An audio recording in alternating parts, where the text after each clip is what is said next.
Hello everyone, today we talk about the Celtic infantryman between the 4th and the 2nd century BC. I segment this for our series about Hellenistic warfare that has already brought us actually back in the day to discuss the Celtic heavy, if you want, armored infantrymen.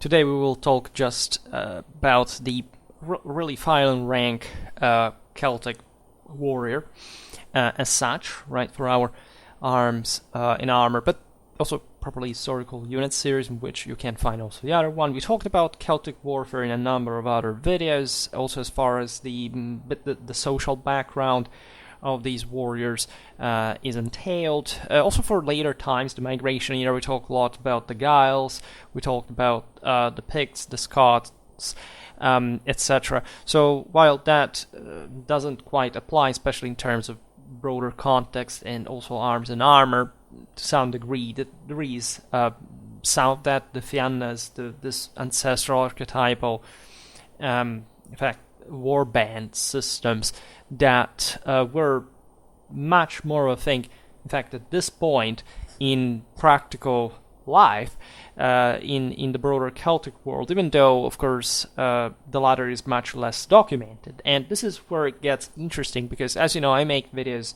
so you could easily find information on the internet as far as, I don't know, what did, like, a Celtic infantryman look like, and more or less people stop to that, right, whenever you look at, video games, also YouTube videos, etc. I think the fascinating thing is understanding where does some misconception come from, right? Why do people believe in it? What is that in the relation between them, the historical sources, historiography? Certain ideas come around, and what can I do to, say, provide with some sort of criticism and insight that you will hopefully find useful about it? This is what I do out here, right? Because it's not mere disclosuring, it's essentially a bit more of an inquiry regarding also what pop culture has made of these people. In fact, who are we talking about? Today I'm not going to make an excursus on the ethnographic concept of the Celts, right? And we have to be totally straight here. About these peoples, we have overall, considering the vastity of the territory over which they were scattered in Europe and not only, very vague information, right? Which absolutely has nothing to do with saying, there was some sort of magical stuff that was, the devil, classical sources didn't want to make you know. That's for heavily underschooled and poorly brought up people, and this channel is at least not designed for them, and you can find plenty of such sort of mentally degenerate whichever people it is, you add ism to it, and that's what they buy into, right? So there is a lot about the Celts for reasons that I have explained already, but today we could look a bit better at, but strictly from the historical issues rather than, say, the sociological reason why there are actual human beings who need to think certain things. In general, we can draw this basic frame of the martial peculiarities of this group of peoples that we can profile as the Celts, right? And I will not descend into the the specificities of this broader definition. Of course, talking their warfare has a lot to do with defining them, because they were definitely a warlike people, and naturally also here it's just 3 centuries of their history, but as you can see also from the pictures which I do for, at that point, visual entertainment, there is a bit also of evidence from the earlier and later times. And of course, when you talk about the Iron Age, in this sense, you're somehow obliged to. Today we will be quoting also Caesar, etc. So we are out of the chronology, but that's kind of obvious because that's literally all we have, right? In general, and every, say, Celtic history and warfare lover knows this, right? This is not about what kind of pseudo-historical degree you think you can derive from, after all, a picture that is quite clear given the essentials, right? And given the fact that we do understand fairly a lot, after all, about in fact, the Celtic way of war, and why certain trends that we can reconstruct archaeologically and historically came up in a certain way. So there is, first of all, the territorial aspect, right? There were definitely peoples that were higher and lower in military quality. Essentially, the toughest Celts were the Belgae, the Helvetii, right? The lower quality was really in Britain, right? And you have also these various shades of Rus here. Like, for example, the Danubian Celts are very overlooked in many ways. I made a video about this Kordiski, for example. There are other populations along the valley, but the sense, of course, is that while you don't have necessarily say, wherever things get a bit more foggy because you have less evidence, you're also likely not missing particularly more than what you can see in better documented circumstances. It's not the Roman fault if the Celts did not have a literature, for example. And yes, they did not have that. It's not just about having writing and an impressive amount of oral traditions, like essentially all peoples of antiquity, that you can speak of such a thing. About the same Romans, we can say that a true Roman literature fully, developed, at least even at that point, to a substantially higher degree of what we see in the Celtic world is the 3rd century BC, right? And the Romans were actually quite literate even before.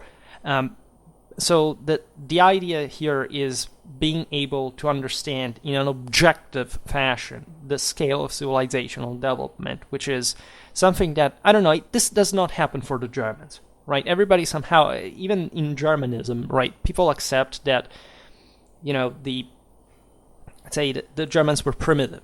And this was actually a compliment given the original traditional meaning, right, of their culture. This is valid for the Romans as much as for the Celts, but for reasons, again, that I don't want to touch on today, for some reason it's the Celts that get like the people that had invented I don't know, who knows what was destroyed, obscured by the evil Romans that conquered, raped, and committed genocide of Celtic people and culture. As if, by the way, the Celts were not constantly raping, killing, and enslaving each other.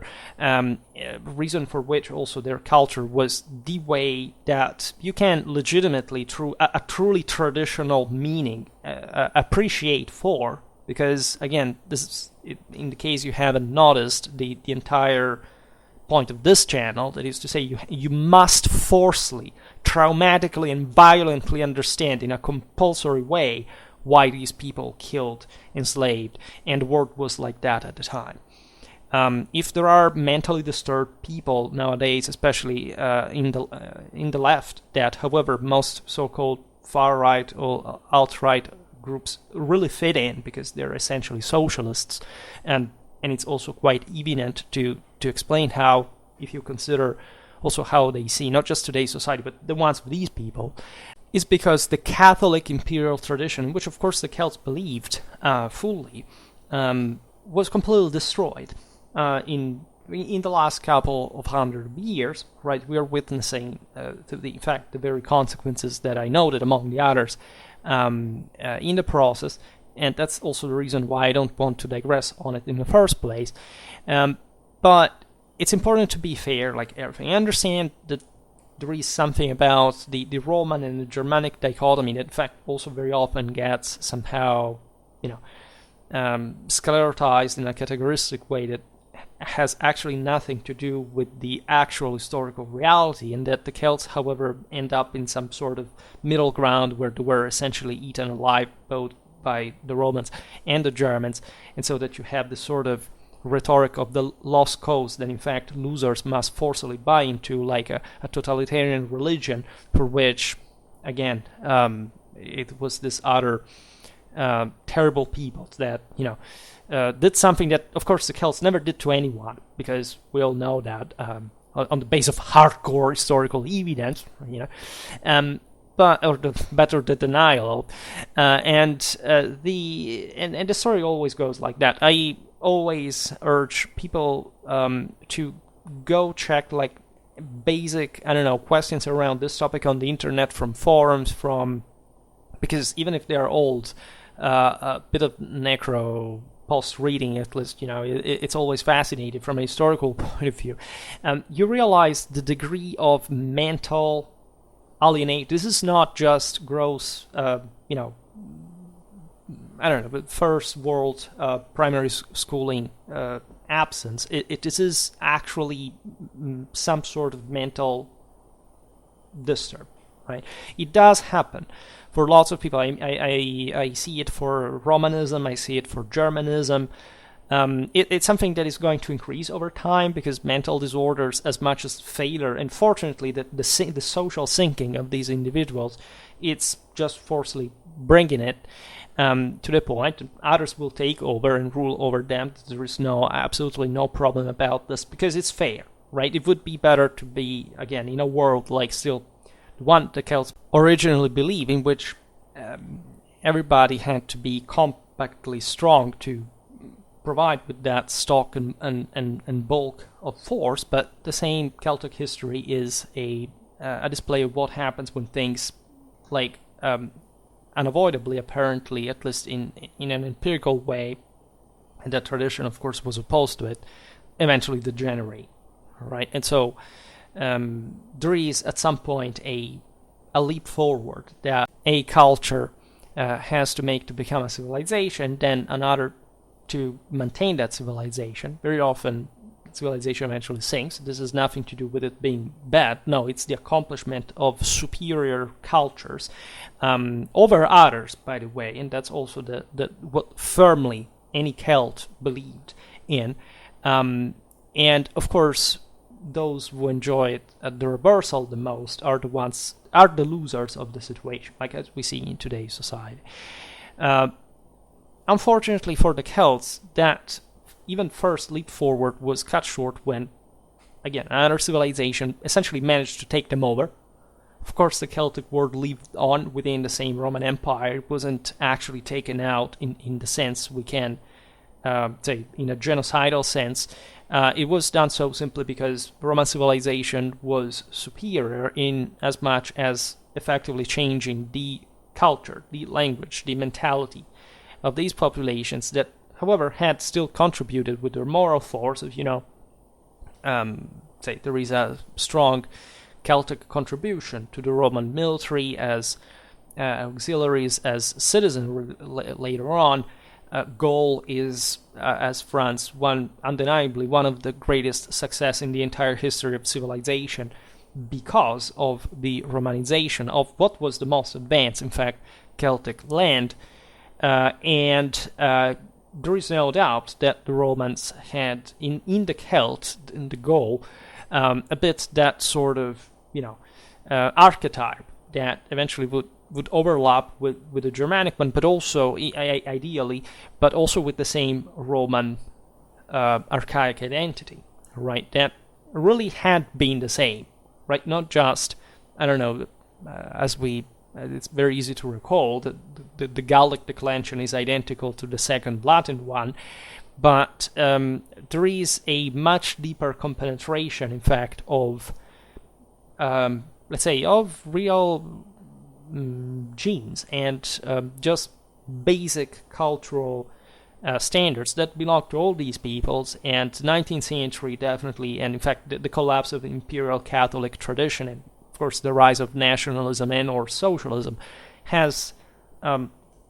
radically divided peoples in categories that never existed historically, when in fact we are looking at essentially waves of the same peoples, and same ways the Italic world had been born was from the Central European cultures, from which eventually also the Celts stemmed, etc. So we're looking really at the same cauldron.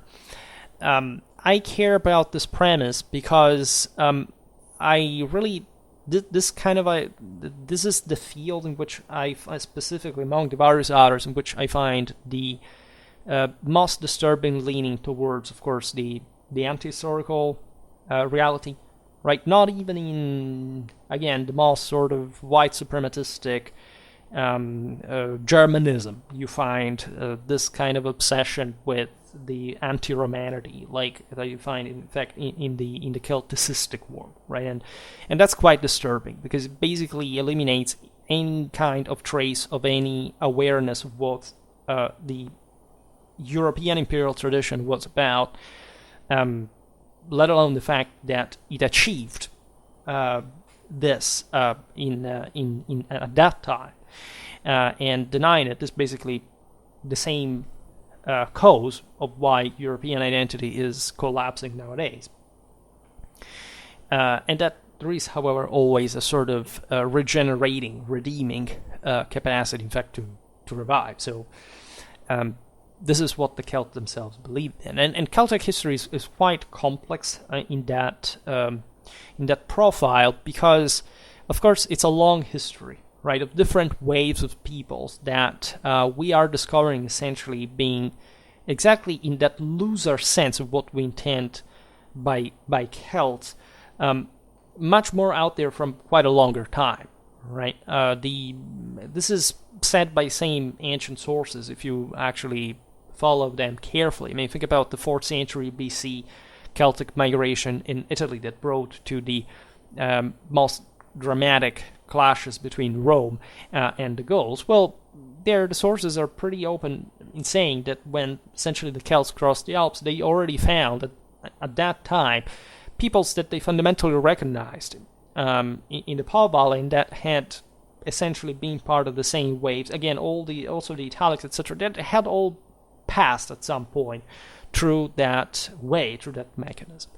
And the sense of this genetic expansion is fascinating because it's not just that the Celts and say the Celtic also ancestry is widespread in Europe, from west to east fundamentally, and from north to south, but it is also quite plastically telling about the broader pattern that Indo-European peoples initially expanded like through, right? I made some videos already about the relations between, for example, Celtic warfare, Italic warfare. We'll come back on it soon because I want to make a video about the Allier River battle, given that it's also one of the reasons why the Romans began to think about reforming their army into the Triplex Achaeus direction and the manipular formation, and the sense that there is in fact a much closer proximity between the Romans and the Celts, also as far as the military traditions go, is probably one of the greatest steps further into the acknowledgement of what these cultures really got down to. We were really talking about this the other day when observing how, for example, at the time of the Allier, you would have, archaeologically we know that, the Italics, including the Romans, and the Gauls, fundamentally having the same type of weaponry, right? And not because they really had imitated each other, because you do find people that say that, again, the Romans allegedly stole everything from any other people in the world, especially the Celts, as far as the military was concerned. Nobody understands really why the Celts should have been, at that point, taken over by the Romans, if that was all the insight they could give them. And it definitely takes a bit more than wishful thinking when you realize that, centuries before the acquisition of the Gladius Hispaniensis, the Romans shared central Italy with the Gauls at some point. So, and kept really bordering them all throughout. So it's not evidently quite mechanistically, the idea of the copy, of the borrowing, the imitation whatsoever. Actually, they had developed this weaponry in parallel as just broader continental Europeans, as a matter of fact. But again, that's how somehow misunderstood Roman warfare can be, as conversely the same Celtic one as a consequence. In fact, one of the most important say aspects of historical interpretation you have to be wary of is the fact that most of it's not just that the Celts were, say, documented historically by Romans and Greeks to actually have the very few information, after all, that we have comparatively with other peoples, but that very often, and especially the Romans, would be the first ones in spreading misconceptions that were actually favorable towards the Celtic quality, and sometimes also in not just in a moralizing sense, but also from,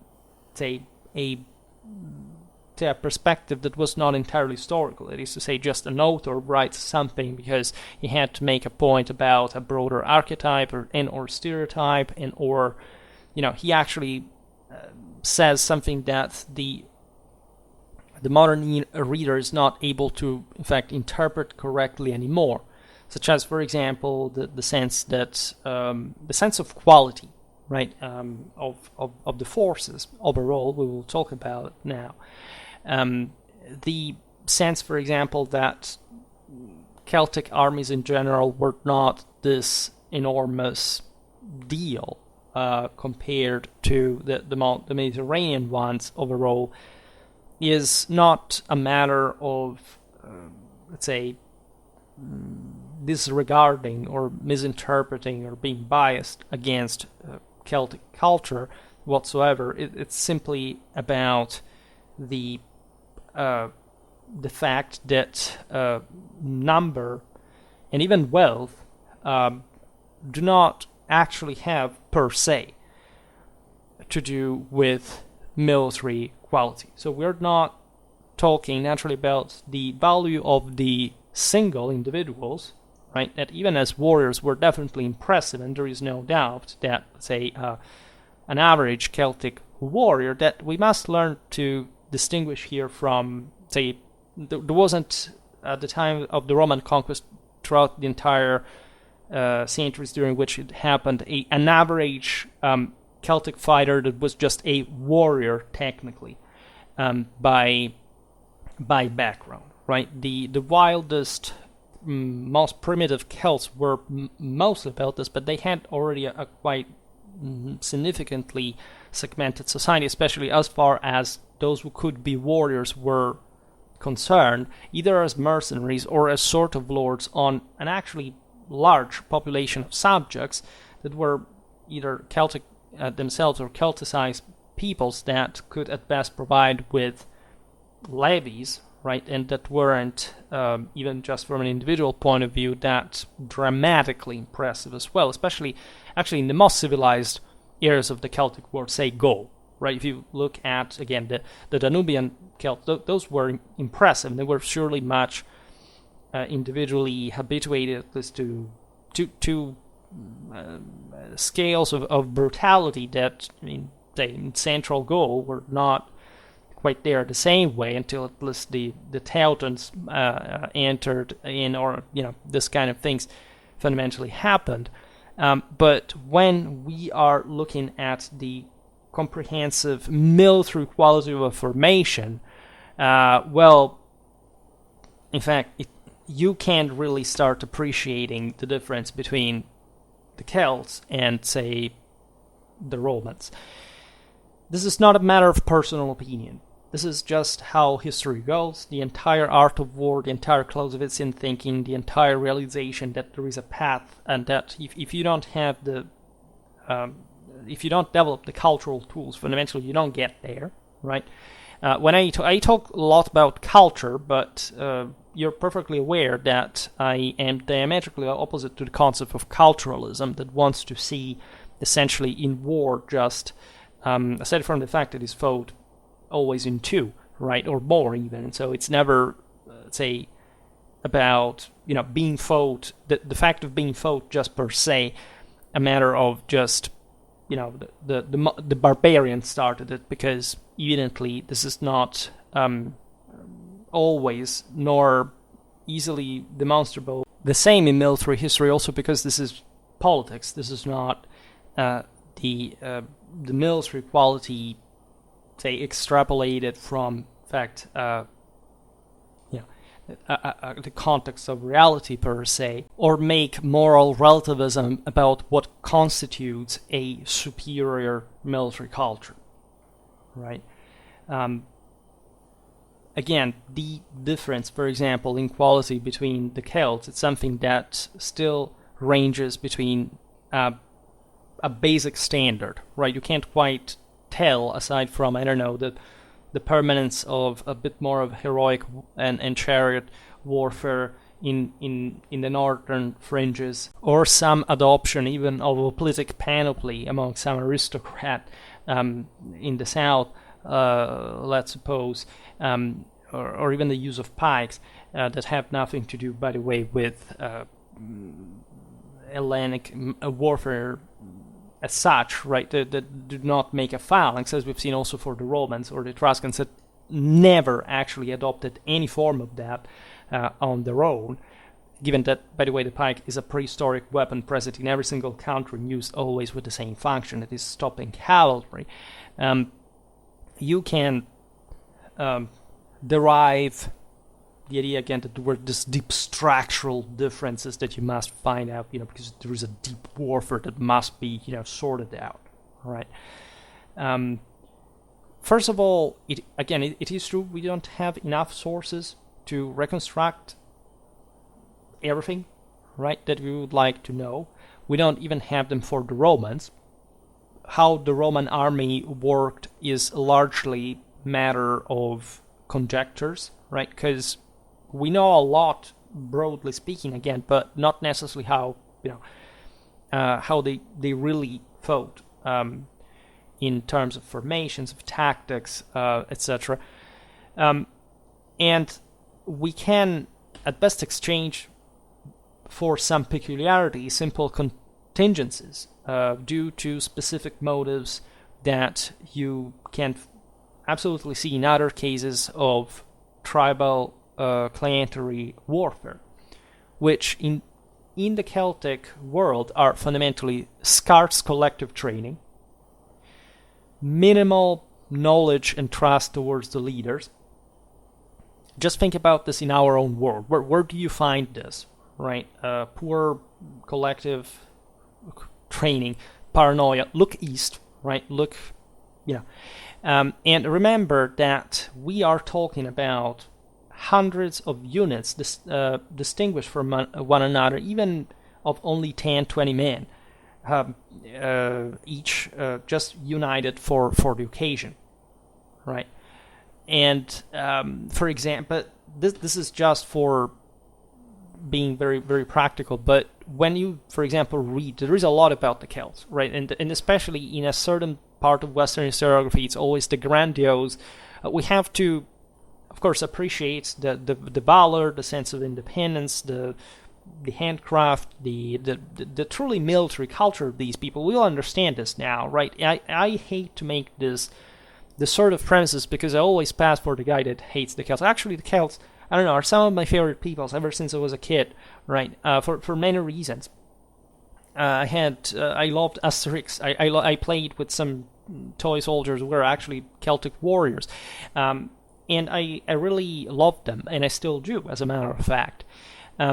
But we have to be also honest as far as we can go towards it. And these books very often are just, this is our thing, because, say, some countries tend to overlap their identity with that only when, by the way, things change. Like at some point it must be the Germans, at some point must be the Romans, right?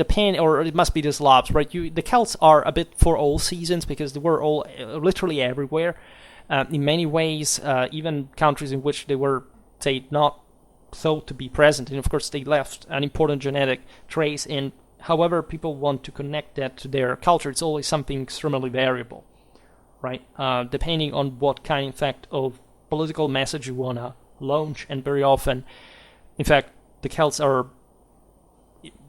absolutely and dishonestly used in for the wars, right? And so also against what they actually believed themselves at the time, right? But sometimes you get really dumb ideas because we have so few evidence that a single literary passage can be generalized in a misleading way. It's not just about the fact the sources being imprecise, biased, or calculated in a certain way, but it is literally like one source about entire Celtic history saying, I don't know, that the Celts didn't have so many skirmishers at some point, and if you actually read better passages, it could be for whichever reason in that battle. So it must be that, I don't know, for some reason the Celtic youth would be less prone to skirmish than the one of other peoples in front of, right? What? Like, what the hell does that even mean, right? And this kind of generalizations are all over the place. You always have people, again, coming up with these weird theories, such as that, I don't know, the Gauls that lived in the plains fought in closed order, while the ones from the mountainous areas, they fought in sort of open or semi-close order. This is beyond nonsense. This is, I think, at least this is not an ideological question, even if you'd be surprised how a strictly tactical one could be a bit about that, but it's not true just on the basis of actual art of war, right? Not just military history per se. What is really correct to say is that those who had more time to deploy, who had the most cohesive leaders, the most solid men, and not talking necessarily from a physical point, say in a build point of view, but we're talking about the ones that had rested more, that were better nourished, that were more loyal to the chieftain, right? Would fight in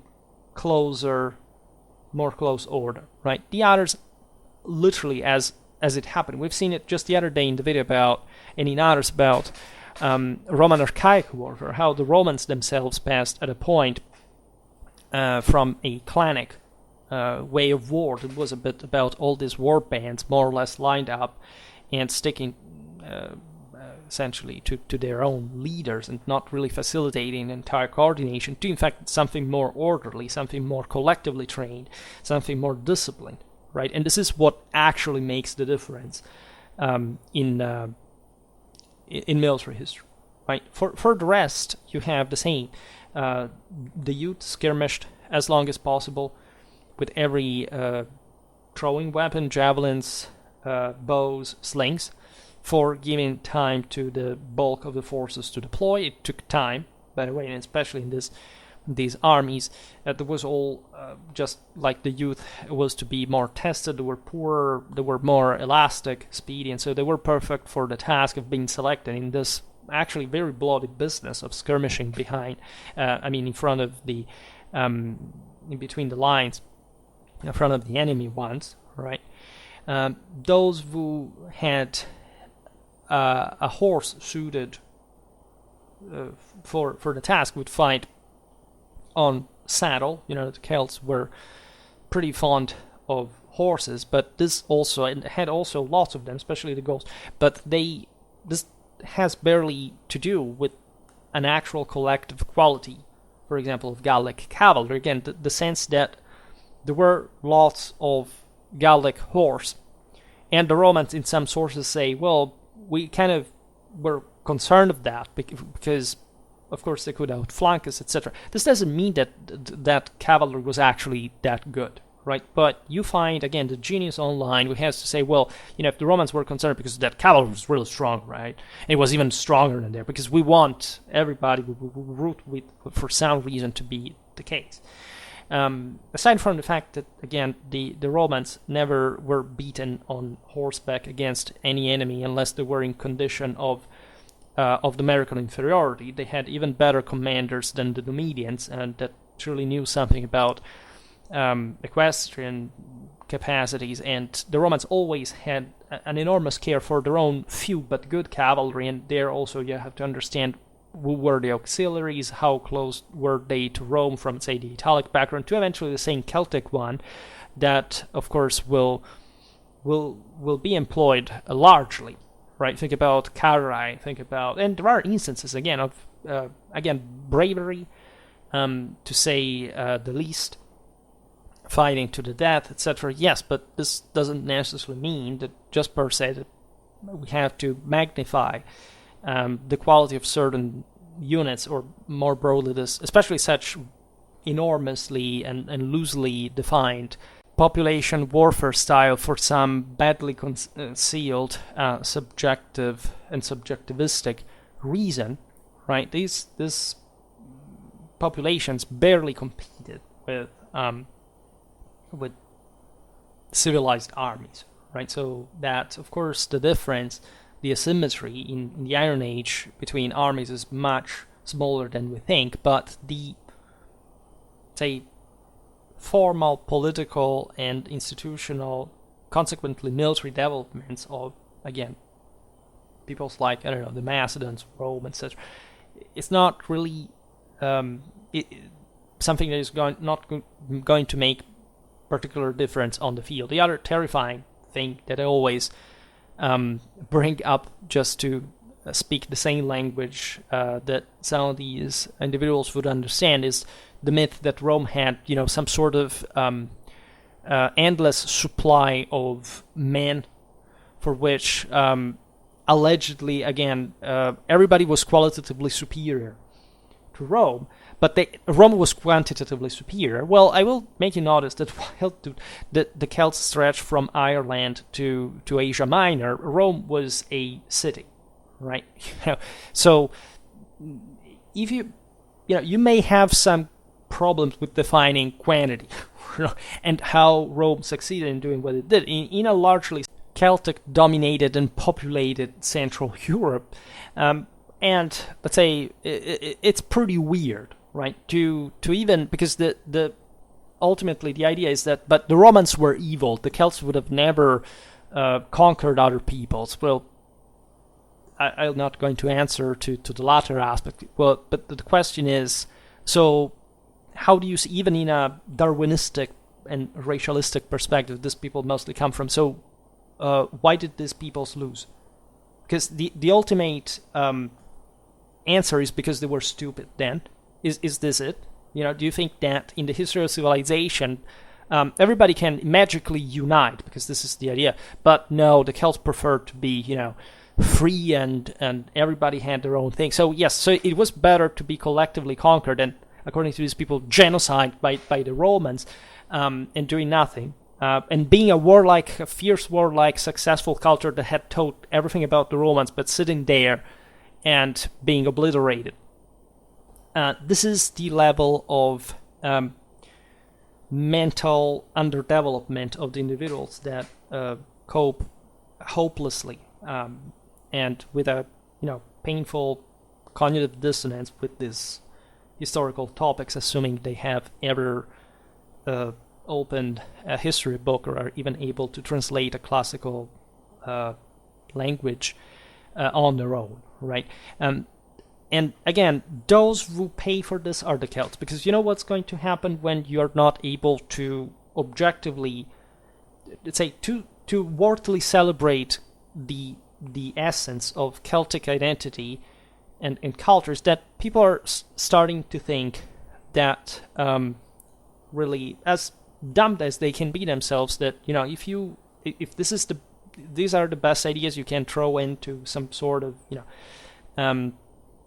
boost what is essentially a sort of narcissistic aestheticism based on the debatable fact that you should be just a sort of a Celt by descendants, which I think every European is to significant. I also am reddish, so I honestly can claim that. This is quite interesting, but the sense is the fact that people are going to be driven away. You're going to remain a sort of sect of deranged, rancorous, emarginated individuals, and the Celts are going essentially to be tied just to your imagery.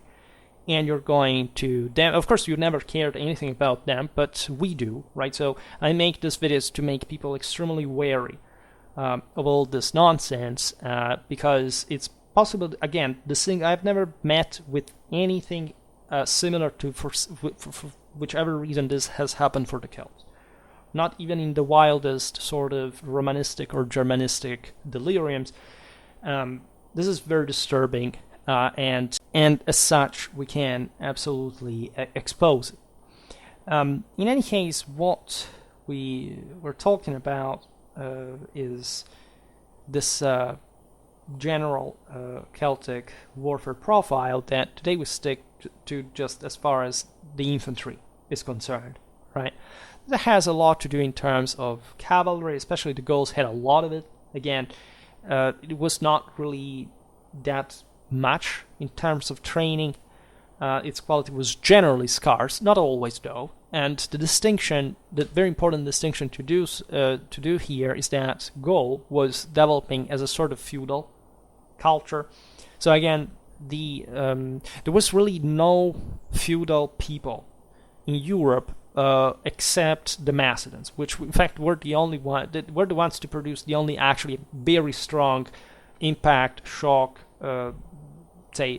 cavalry and equestrian tradition founded exactly on such element. We're talking about the sedentaries. There's no doubt, of course, that the Sarmatians, other people, of course, from the steppes, had better cavalry and tougher one, also as far as the heavy element was concerned. Gaul was the most developed part of the Celtic world, and as such was civilizing in as much as there was an ever more oligarchic element, whereas the majority of the people was passing from free warriors fundamentally to subject peasants, right? So you have also, as far as the mercenaries, some of the infantry units we've seen in the video about the armored Celtic infantry, to this sort of pockets of elite professional that had always existed in the Celtic world, and that were in fact quite famous abroad because they were kind of good, right? Especially infantry, but they were also cheap, right? So they were somehow free from some general control of their, because there was no lordship over the entire Celtic world, so their fragmentation was just not reflecting the limits of their culture, but still producing in many ways what they were also best at, that is warriors, because they were tribal cultures, and that's basically all what they did, right? So the sense of the war band of devotees that has sworn an oath to the deity to which they belong, and they carry out human sacrifice every once in a while from the same group to stress, of course, the inexistence of such a thing like individuality, but that everything is within the divinity, of which, of course, the warband leader is the medium, etc. So there are cultures we will see now of shocking, traumatic, and unspeakable violence of any sort. This has nothing to do with any sort of demonization from classical sources. You have to decide even there, what do you want to be? The Celts as good, tough, brutal warriors that were famed and renowned for their combat skills, or some sort of lame-ass hippie lambs ready to be slaughtered by the Nazis of the ancient world, right? This is to be really well defined.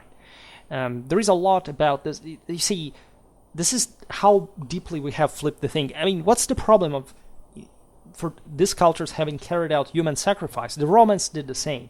The Greek, the Germans did the same.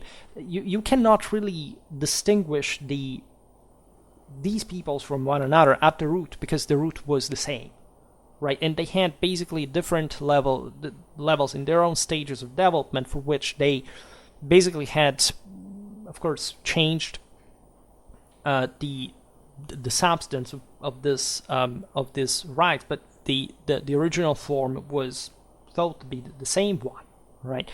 And there is a a lot, really. That, again, is very in parallel between Roman Celtic symbolism, etc. Just I stress mostly these because they're supposed to be like cats and dogs, right? And just because the Romans had to make of the Celt the goal, the prototype of the barbarian, because of their early history, because of the Allia River, because of the sack of Rome, which was not really a sack, at least because there is no archaeological evidence of destruction, but surely, a heavy humiliation, a tribute paid to Brennus, in fact, mercenaries that probably were called like that in an anti-Etruscan function by the Syracusans. We will see this better in the video about the Battle of the Allia River, because that is also one in which it shows how, of course, these peoples were not at all barbarians in the sense of idiots at war, right? And we must learn again to distinguish these stages of development in warfare. In fact, the Roman one was not that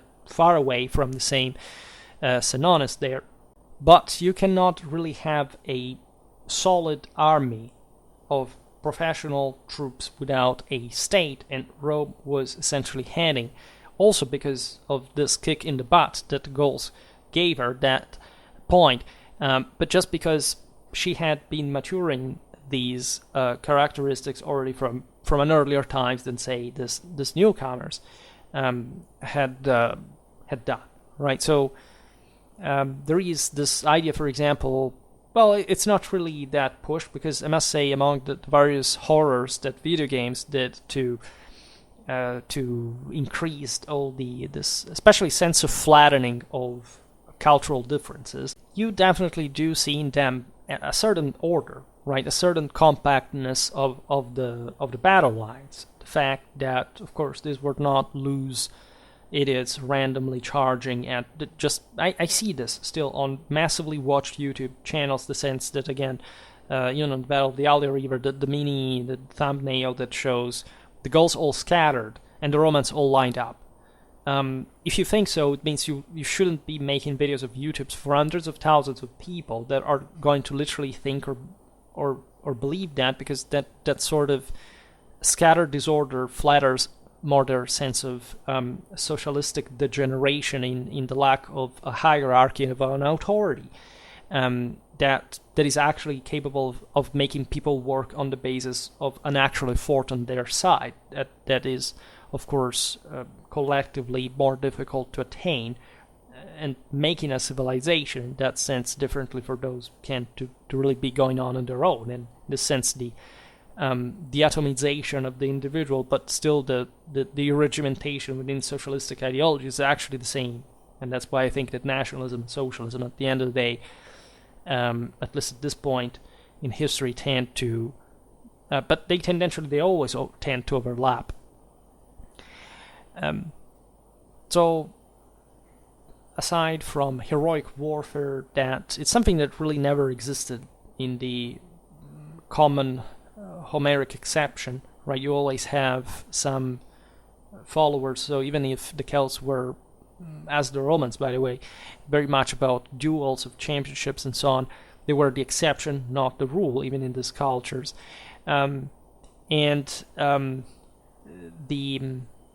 The fact that the alleged influence of phalangitic tactics on people, say, that like the Celts living, close to places like Marseille or other Greek colonies, have actually nothing to do with the way these peoples would have a line of battle in a compact one.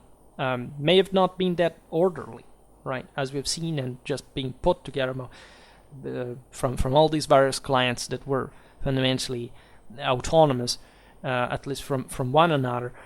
But there was, of course, always a logic into that, and the actual fierceness is exactly stemming from the making up for that lack of collective training. So that the idea is that if I'm stronger, especially in the charge, in this elementary frontal attack, for which I just line up as well as I can without too many means to do it, actually, these troops, and I just launch them frontally, I can hope to compensate for my lack of tactical development just by this sheer use of force. And needless to say, if you know what happens, generally speaking, to the Celts in the continent on the longer run, it didn't end well. Also, for the simple reason that, again, collective training is superior, but also there's going to be someone who is more brutal, primitive, and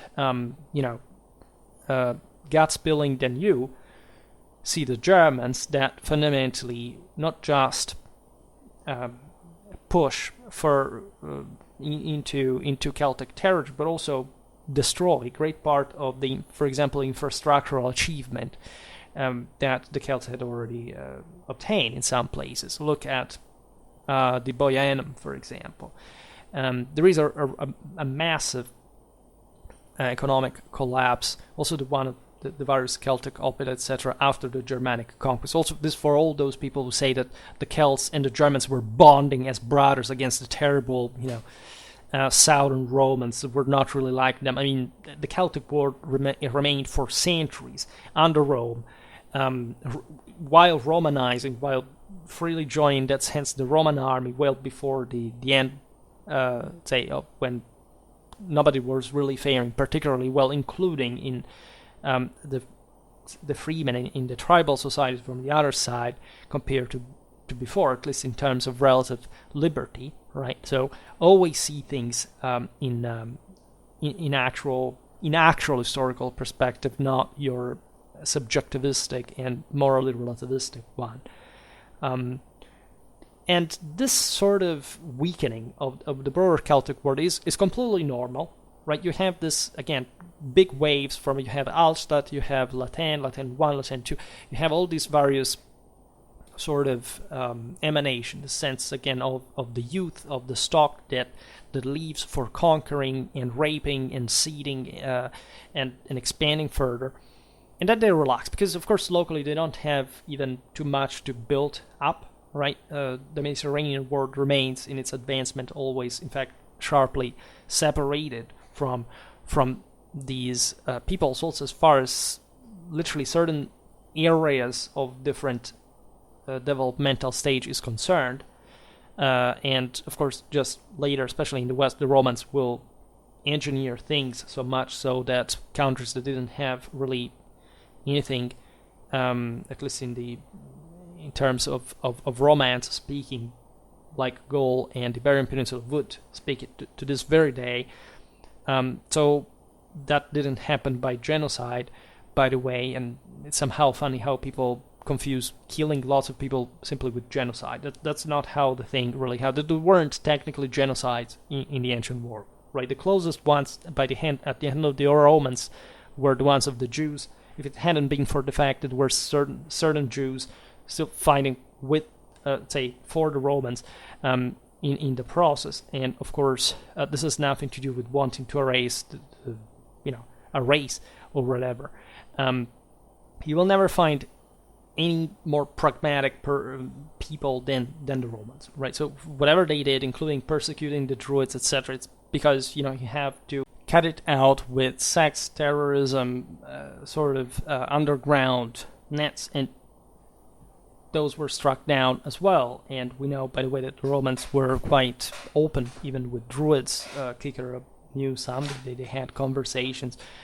It wasn't a matter about, we must erase these people from the face of the earth because they are this, right? That's not technically what happened even later on when Druidic cults were persecuted, as in all cultures, actually the most Teutonic cults were persecuted, because this did turn, aside from whatever the Druidic knowledge would have been at the beginning, still, and this is actually very, very evident among the various European branches, mythologies, the fact that the Celtic world had an impressive amount of chthonic dimension, right? We don't even have a clearly outlined, for example, godfather figure, like in the entire. You have it just later in the Irish cults, and even there is a sense of the fall of man, the idea of this leader that is golden, and then he loses his hand in combat, and you have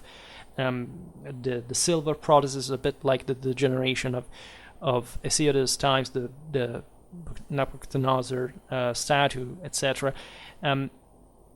In the in this aspect, it's particularly important to see, in fact, how these peoples had already diluted in pre-existing, pre-Indo-European population, right? And also from a cultural point of view.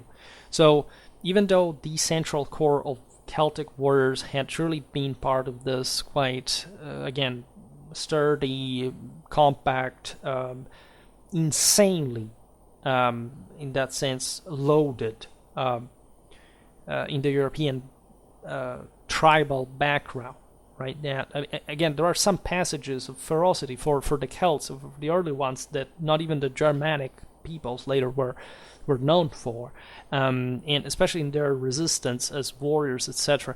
But as they dilute in this world, and again, you can see it throughout the mythologies of, pick the Gaelic ones, how strong the figure of women are, even in combat fashion. In this is a reminiscence of the civilization of the matter, that at the fringes of northwestern Europe, of course, would be less diluted than in the places which the Indo-Europeans had catapulted themselves further, in fact, in which you don't find this enormous trace even of the very center of that cult there, somewhere around Serbia. In any case, I'm digressing now. The point I was making is that this dilution occurs among the Gauls, right? Given that archaeological finds show us, tendentially in their history, an evolution of the length of the spear, and actually there is not much of a difference at the time, as you know. All these peoples, not just the Celts, had just a spear that was also thrown, and the javelins would gradually differentiate in different ways. In any case, towards towards lighter models, more suited to throwing than melee, right?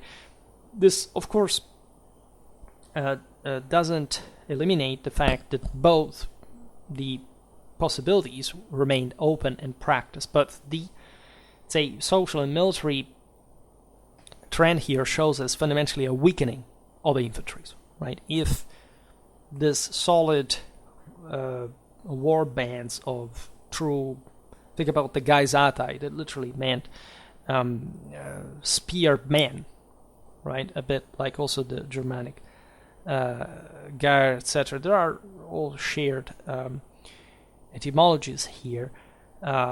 The gradual expansion of the Celts over an impressive amount of territory brings to their dilution, and not only to that, but also the fact that these conquerors established a sort of oligarchy. There was not really much, say, that they would fight against one another, and of course they tended to avoid not to make one guy becoming too powerful, but without a firm overlordship and that sense of political cohesion that they eventually and loosely had,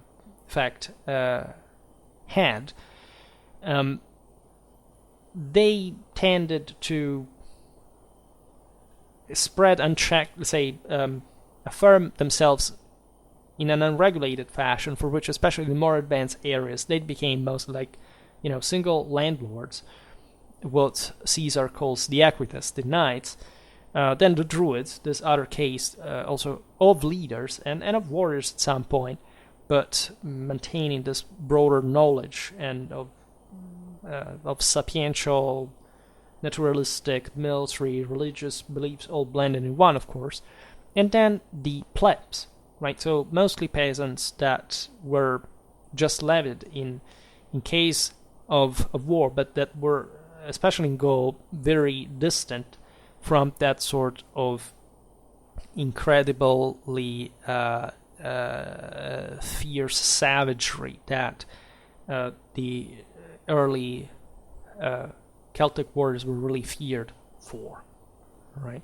And the sort of feudal mentality there is the one that happens in the mob when you don't have a state, right? So there are these beautiful Hellenic lines about the Celtic warrior, the Celt, that is a guy that basically sows his fields just with the tip of his spear, because basically he commands over the peoples that work for him, his slaves, his serfs, and he enjoys this prestige, this pride, this achievement in his, of course, dimension of power that is fairly limited, evidently, and that doesn't quite render these subjects participants to them. We have we'll see it now, that the sense that the Celts really did expand as a fiercely separated ethnic group from other populations, especially the ones in Western Europe that were more distant, of course, from the East, where the Indo-Europeans had arrived. It's also fascinating how the Celts ended up nesting in the far west, as they were likely in some cases pushed west as well, but also because of the greater ferocity that had brought to a greater resistance locally, as we have seen, and so had brought also to the greater glorification of certain ethnic, say, phenotypic characteristics that they were bringing with their genes. So this is a controversial topic because of course, as the Celts moved, they moved always with some sort of subject populations and or Celticized ones that they had integrated in a way or another. But it is true that the oldest archaeological finds really show this fierce, almost racial differentiation. And we do know that that's all what they believed in originally. And they truly believed, as the only rule that matters, that the stronger has the right to rule over the weaker. So, frankly, also the fact that we're crushed later must have a meaning in their own same understanding. Finally, consider that this goes on over a particularly long amount of time. Even today's chronology is 300 years, which is not too much to, say, evidence significant changes in the overall nature of Celtic warfare, but that still can be focused better from the political and social point of view, right? In the 2nd century BC, most Celts were not definitely the ones of 200 years before. They had settled, they had began to, the sense, sort of soften up by some degree, and all the demographic dynamics, etc. This is not the video to discuss, but it's evident that the older ones were more primitive, as more morally loaded and more feared in general. There were still lots of Celtic mercenaries all around that would remain, but at the same time this would also come from populations that were gradually absorbed by the Romans that really never had to struggle particularly much in order to crush them, which is something that somebody would object to if it wasn't for the fact that, as we've seen, for example, for the Skordiski, etc., we're also very fierce tribes. Still, again, we're not necessarily that organized, and the Romans were also not particularly worried by, right? Mostly the Romans put down these various tribes by being annoyed by them, while they had their hands on much bigger, more, let's say, more profitable lands, right, than the ones in which the Celts had settled, that were just at the outskirts, in fact, of the most productive ones in the first place. So this is a process that is mostly undertaken from the first, say, there are actually various stages, the same. You can opinate about the degree of Celtization of the Iberian Peninsula. You can think about southern Gaul. You can see some other, the same Cisalpine Gaul. But they're still relatively peripheral areas that Rome's fundamentally occupies, colonizes as buffer once, while she was very, very focused on the Mediterranean. Then, fundamentally, with the late Republic, the early empire, you have properly a continentally European dimension that opens to the conquest, really, of most Celtic areas, right? Others were fundamentally taken over by the Germans, right? And there is, sure, a lot of continuity there too. But again, let's reflect on the fact that these all were not all that different peoples from one another, right? They just represented different waves of Indo-European tribes, and in the case of Rome, just essentially the civilized, statalized version of the same that managed to take over everyone, essentially in the civilized world and beyond without much trouble. So as we were saying before, the Celts are described a bit in a very physical way, right? The idea is that they were the embodiment of the giant, of this enormous force, right? Markedly taller than the Mediterranean peoples, which is something that is really shown by, anthropometrically from the graves, etc. Even though, I mean, the difference really stood in a few inches, right? And aside from the fact that, for example, Roman legionaries would be selected by height, so that things on the battlefield will look a bit different from for example, the majority of the Celts that could be fielded, that came also from the levies, from other peoples that were not even, again, they were Celtic culturally maybe at that point, but they were not from this northern stocks, or not just so close to that. There was, within the same places like Italy, dissent. The Romans, for example, were quite racially aware of the fact that, I don't know, the Italic stocks and the ones from, say, even from central Italy were taller, bulkier than the ones of southern Italy and similar things, right? So everybody was very sensitive about these topics because, first of all, it was about the entire mythology shared at the time, not just the sense of value, but the fact that the more qualitative you were, and the more, in fact, the closer to God you would be, right? The entire Roman onomastics is filled with references to blonde, red hair, blue eyes, etc. Also the Hellenic one, notoriously, and so on. In any case, the idea is that this should have mirrored a sort of moral superiority to some degree, because in all these people's religions, think about the Azer against the Van, or I don't know, the Olympians against the Titans, etc.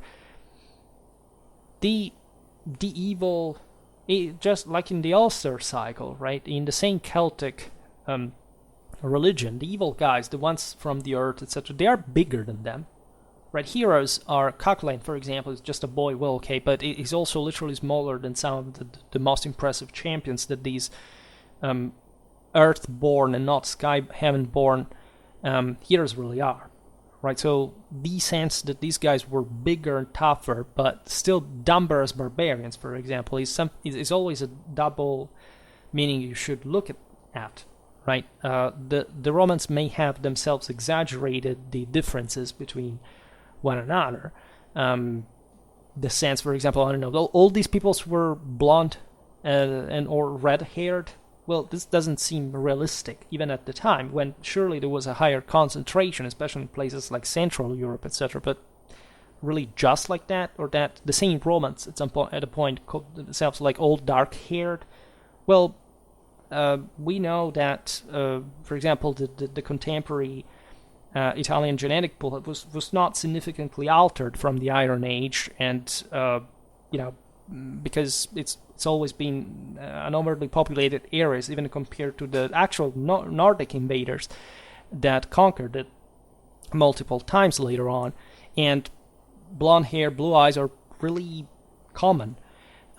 So it's evident that was there a rhetorical trope about the fact that, yes, those were, so much so the guys boasting, and this was expressed in different sources from different times, also by the Greeks, etc., is that the Celts were very, not really vain, but proud about their appearance, even to the level of details. Of course, there is a misunderstanding, especially from a rationalistic perspective, that especially the Greeks owned, of the sense that, for example, of tattooing or this ostentation of also of nudity. We will talk about now as a sort of foolishness, right? And of course, the fact that this sense of relying on just your own spirit, which was a bit the greatest thing, even without arms, right, armor, etc., that these peoples had very well crafted, but only for the elite, basically. And we will talk a bit about this now, because there is also the idea that here every Celtic infantryman had a sword for some sort, but it's not really the case. But aside from that, this could even turn into a superstition, right? The world was aging, and surely a Celt, even just over the 4th century BC, had a much more staunch awareness of the fact that morality won over saying, just apotropaic practice of saying, okay, just because I have this tattoo on me, God will protect me. Obviously, even in the 2nd century BC, Celts were quite aware of that as the world in general, but surely there had been a gradual weakening of this. And regarding that, by the way, sense of strength collectively, there's this idea that at least emerges from the sources when the Romans start fighting against the Germans, that, let's remember, it had substantially hammered and conquered the Celts, and were also, for example, making their tour of Gaul unopposed and so on, so forcing basically the Romans to take over Gaul, because it had been evident that they were that politically weak at that point, and this is the point: cohesion, right? The Belgians and the Helvetians were tougher. Why? Because they were closer to the Germans. They were more nationally cohesive to defend themselves, while the Aedui or the Arverni could be richer, but they were softer, right? They were more advanced in a way, but not to that point like the Romans to have produced a truly professional military or statal development. So they were in between those who were really, really tough and like the Germans, and that were literally a prehistoric people. That the Gauls were about to get something a bit more. We can talk about proto-urbanization. We know that they used even the Greek script at some point. It's even in the case of the Helvetians, notoriously when Caesar captures their train after having defeated them. Those were the best Celts, by the way. The Belgians were tougher. At least they really gave more help to the Romans. But in any case, they were in between, right? Between hammer and anvil in a way, or two hammers, right? And they somehow failed in that case to, and more or less generally speaking, the rest of the Celtic world, because no other accomplishment similar to the Gallic one had been achieved to make it out alive, let's say, as an independent people. And again, they lived on. I made a video also about the Aedui that explains how they still kept rebelling to the Romans, but still in a condition in which they had been Romanized, and of course things had gone another direction for them. In any case, yes, the Celt, the Gaul, is this tall, muscular, fair-skinned, and mostly fair-haired warrior, right? That is evidently also presenting himself abroad, more like in this occupation, in this vessel, also because, of course, a freeman has the right to bear arms, which is a sense of nobility, itself, right? Nobility wasn't separated from the right of bearing arms. Still in the Middle Ages, technically, even though we tend to think like that there were the freemen and then noblemen, right? It is true that, as we've said before, also in the Celtic world, there were simply people who were worthier, say, than others, right? And this was displayed by their differences in power, etc. And again, the northern you go, and the more also what remains of the Celts becomes fairer, right? And and redder, right, especially in the British Isles, etc. Now, most Celts apparently wore long flowing mustaches, and a few added short beards. Was also their thing apparently differently from the Germans, but that could be a great variety in here. After all, the Romans also in this period changed from beards to the Alexandrine shaving, right? And is followed by, for example, the Italics that are in fact traditionally with beards before that time. Surely there were deep differences in hair and beard styles, connected deeply to the sense of that specific tribe's identity, and also as a mean of recognition, etc. So this unfortunately escapes our documentation, but we can understand this happening similarly to the Germans, about which we know a bit more in that regard. It's a bit of a mysterious world in these centuries as far as the documentation goes, really. Hair was smeared, according to Diodorus, with a thick wash of lime, which bleached it and made it stiff and spiky, right? And so the hair would be combed back from the forehead to stand out like some wild animal's mane. This was not necessarily the standard either, right? Likely most Celts had probably just perhaps comb back hair, but say not only, right? And these also this stiff and spiky hair style was surely connected also to some practice among, for example, the warbanders had some significant religious value, etc. Right? There were, say, different types of Celtic warriors that are somehow stereotypable as far as their appearance is concerned. First of all, there was the naked warrior, right? A bit the one that somehow caused more fear, right? Made the enemy more uncomfortable, right? There are some advantages in fighting naked, especially if you don't have much protection, just materially. Anyway, first of all, on the battlefield it gets really hot, right? And there were ways also to internally, right? This is something even just when you exercise and so on, you can be in the snow. But of course, if you are like bringing this force out of yourself, you're really heating much. There were systems to remain fairly isolated from cold temperatures. Notoriously, for example, before the battle of the Trebia River, Hannibal had his Celtic mercenaries having breakfast, so loading themselves in calories and then oiling their skins, so to be out there in the snow, in the ice, and being differently from the Romans at that point, more capable of withstanding that very rigid conditions, right? The Romans literally crossed the river, right, with almost with freezing temperature, so that's not, and they hadn't even made proper breakfast apparently, so that's really not a good experience.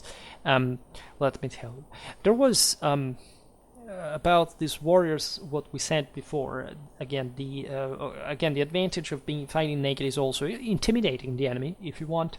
It's about who has it bigger.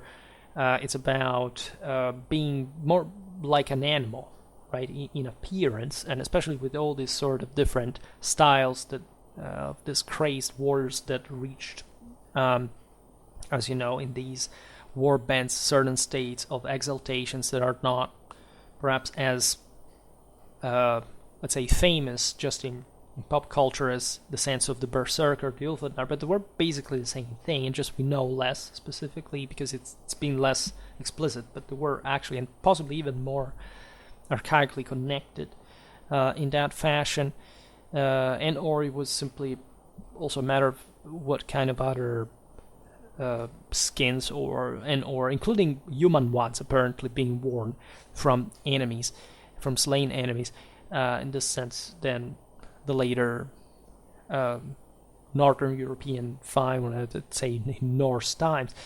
There is a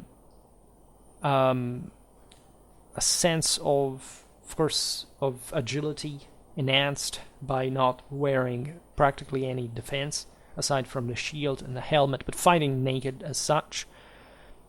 It has to do with, again, this ostensive show of bodily prowess that surely among the Celts was on average superior, at least the warbanders, superior to, say, the average enemy they would find, right? Meaning that primarily when we talk about Celtic warfare, it's because they were fighting against other Celts. And so again, that levy farmer that would be forced into campaign and battle by much more grisly professional leaders that fundamentally were also his landowners, etc., would have been less physically fit and just habituated and scarred in this sense and toughened up than a warbander. We know from the Battle of the Thermopylae against the Macedons that there were some Celts apparently on that occasion keeping on fighting while being literally transpassed by javelins. And this is not to say that this was the norm for these men just per se, but it's often confused with just these guys took drugs and or it's an exaggeration. It's really not, right? First of all, these men could elicit certain moral forces that today we don't even properly dream of even thinking to be able to imagine. And their warband training was based exclusively on this. That is to say, destroying yourself as a human being, getting killed, psychophysically abused in a traumatic fashion that is unspeakable to say the least. And if you were lucky enough to survive, getting again into these groups which you didn't belong to yourself anymore, you could be sacrificed from a moment to another, and you had to prove your worth as a superhuman in combat, right? Reason for which, again, it's very difficult to explain. Again, the sense, if you say that they are savages, it's because you're talking from the classical purpose. These people had as the total purpose of their existence world conquest. Right, there wasn't any other form of trace of any other value whatsoever beyond this. And if you didn't have, you were a lesser person who lived under these people. Right, the warbanders were, of course, the outcasts a bit of the situation in some cases, and or people again were just belonging to another world than the human one. But technically, these were the ones who had to go out there and hopefully settle down after having killed the men and ingravitated their women, and becoming the next leaders and chieftains and knowing what that was about, right? So definitely the entire world was held by this mentality, and there was no other. It's completely normal for lesser people even today to have chthonic beliefs whatsoever and to be unaccomplished, incapable, poor, stupid, undereducated, etc. That's the same in the Celtic world, right? The best rule. That's the only value that exists for any people at the time. And who loses in war, in fact, becomes, the best thing that can happen to him is dying, right? The Celts are famous because of their pride and their sense of the fact that they couldn't live as slaves, right? So they prefer to show God to be able to carry out the ultimate sacrifice after having slain their women, etc., if they were fighting with them in the carriages or something like that. A bit like the Germans, right? Think about the episode of the King. This was completely normal. It's the sense that the woman herself could not be transfigured, if not by a man, by being possessed and ruled by him. And this meant, of course, that a woman could not survive her husband. Right? This is something that still exists in some Eastern country as far as still the Indo-European legacy is concerned, but not only that. And the proof, actually, of their devotion to the deity was notoriously and beautifully, by the way, from an artistic point of view, the gold or bronze torque and armlets, which apparently most warriors wore. This thing of the torque, as you know, is important as far as the Romans go as well, because by conquering Celts throughout the centuries, they came to adopt the torque, at least in the Celtic style, as a prize of war. There is Titus Malnius Torquatus, for example. There is probably this Roman house that takes the name from the fact that this ancestor had killed a Gaul on his own hands and stripped him of the torque. Technically, however, the torque is present every freaking where, right? They have them, the Sarmatians, they have the Persians, and the same Romans actually have this sort of bracelets, the Armilli, etc., that mean all the same thing. They're made all in the same way. The Armenians, etc.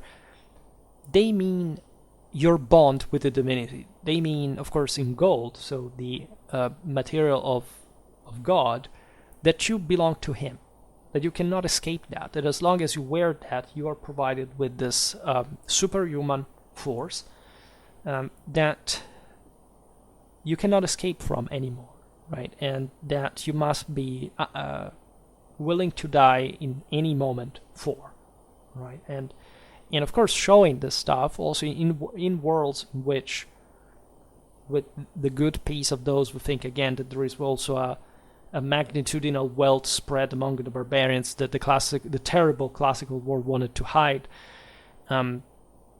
Actually, these were very poor cultures, and it was just the elites, of course, that could boast the magnificent panoplies that, of course, were developed so fiercely, but by a warlike people, a tribal one, that would obviously specialize into tactical gear, say arms and armor, saddles, the horned one, for example, etc.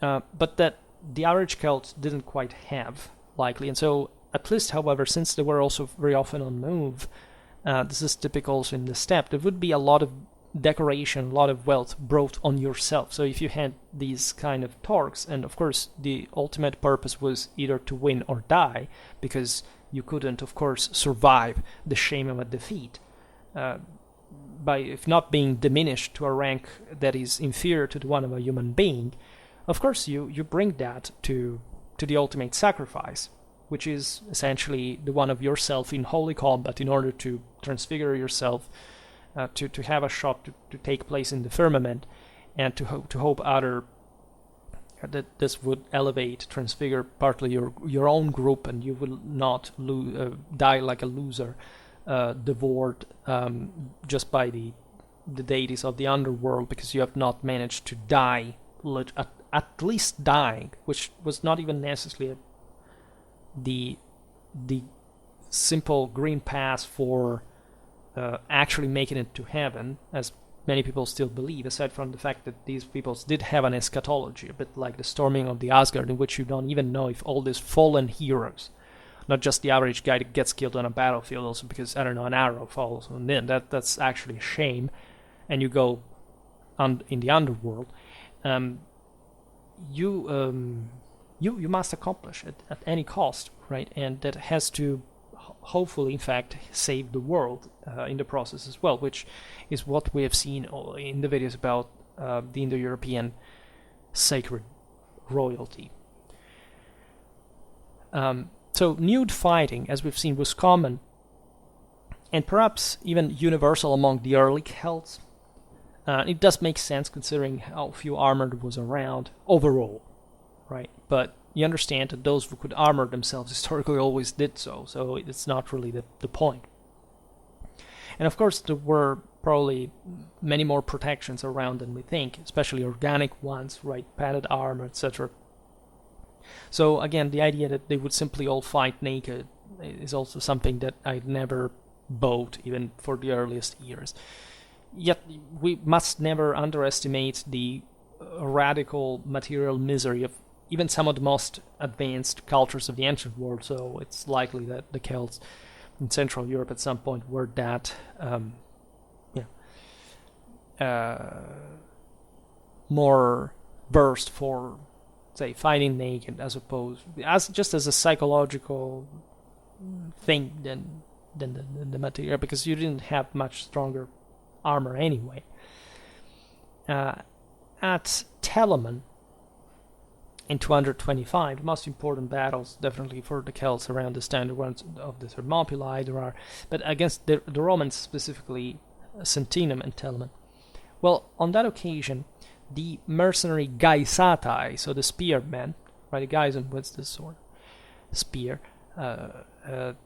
that had to embody the sacred weapon par excellence, even though the sword naturally had come to the fore, but still in an ancestral, primitive way. That's what a man was about, or the spear. Still fought nude, right? And it's fairly late in time, it's the end of the 3rd century BC. There's a small statuette found near Rome of a nude warrior with a torque and horn helmet throwing a spear, which may actually represent one of these Gaisatai, right?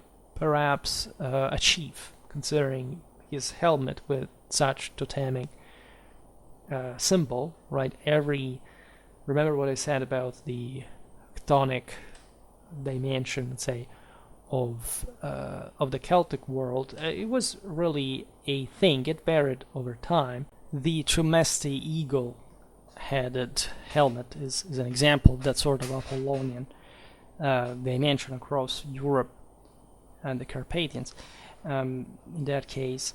But again, bull warriors, the bull was also a bit more like typically the sacrificial victim. There were different references to more chthonic animals of sort, right? The deer itself has always double meanings, but the deer's nobility of the warrior, etc., but also as the slain one, right? In the all these Nordic peoples, and even Rome through them, in the very ancestral origin of the Italics, you have again the axe and the deer as essentially the axe is the sacrificial weapon struck by Jupiter, Feretrius, or Thor, right, to kill the opponent. That it has to be a nobleman whose blood you must spill, and so rather the sacrificial victim. That's also why in Christianity Christ, of course, is embodied by that. Of course, there is a nobility in the deer. There is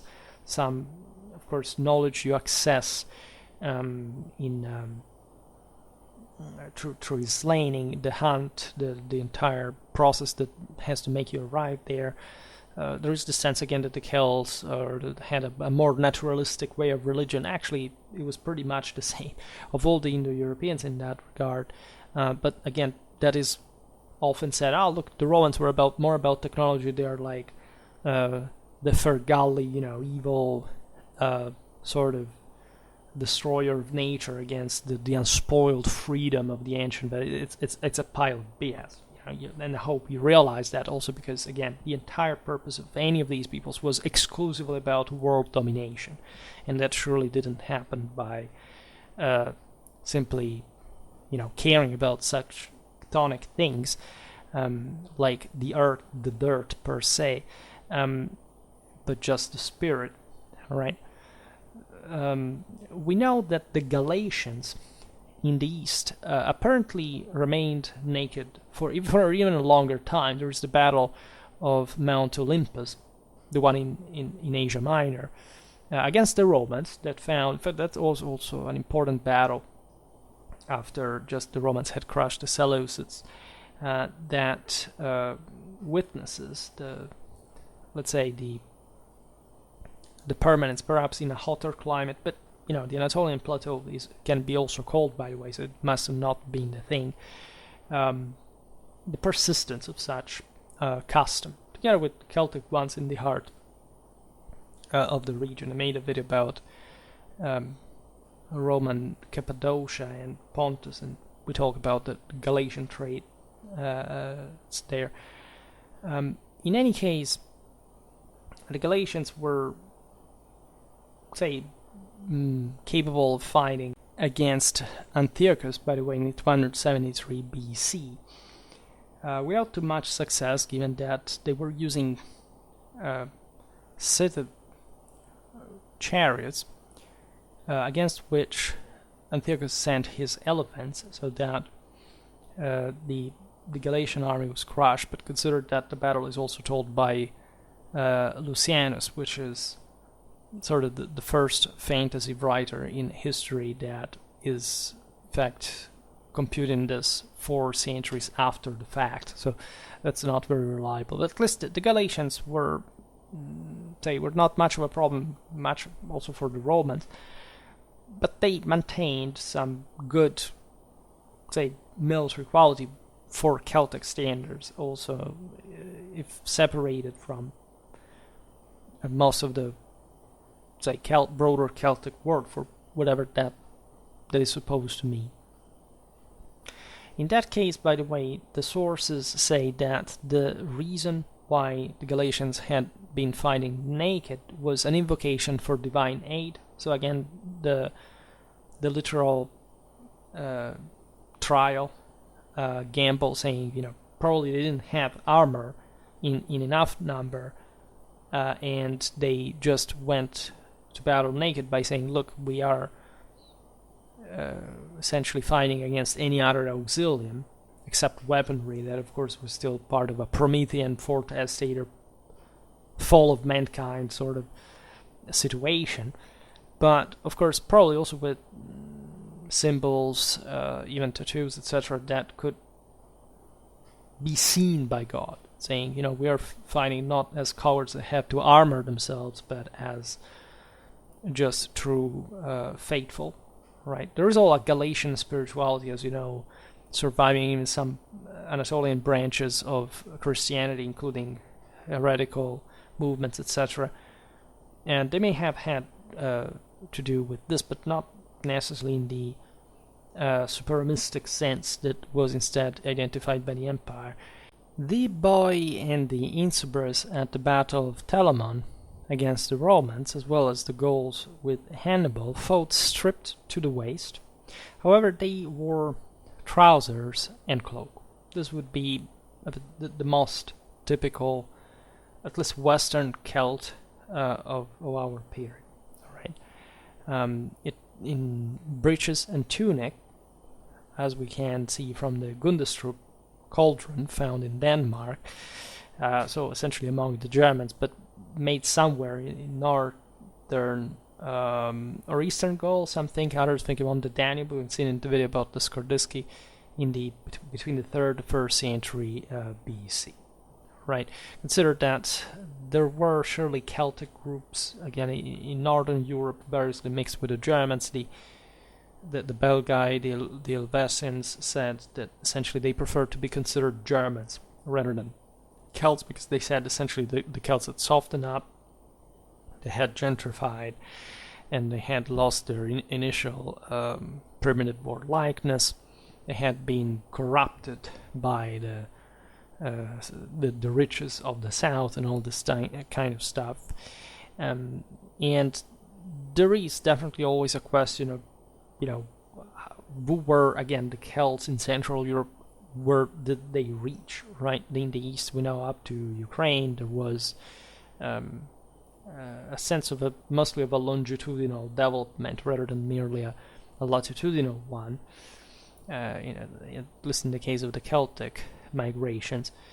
In any case, again, the difference, even with the Germans, is not that readily evident, right? Some say later on that this weakening of the Celtic warriors would have led to essentially them remaining even anachronistically anchored to the sense that the great charge, right, the fierce one with all the forces that you had to be the only viable tactics in some sort, even though they definitely had articulated battle lines, but in the basic sense, of course, of a center, some wings, etc. This is not a cliche, because as we've seen, the essentials are relatively like that, right? There aren't too many sophistications in the way they fought. The sense is that not having great statual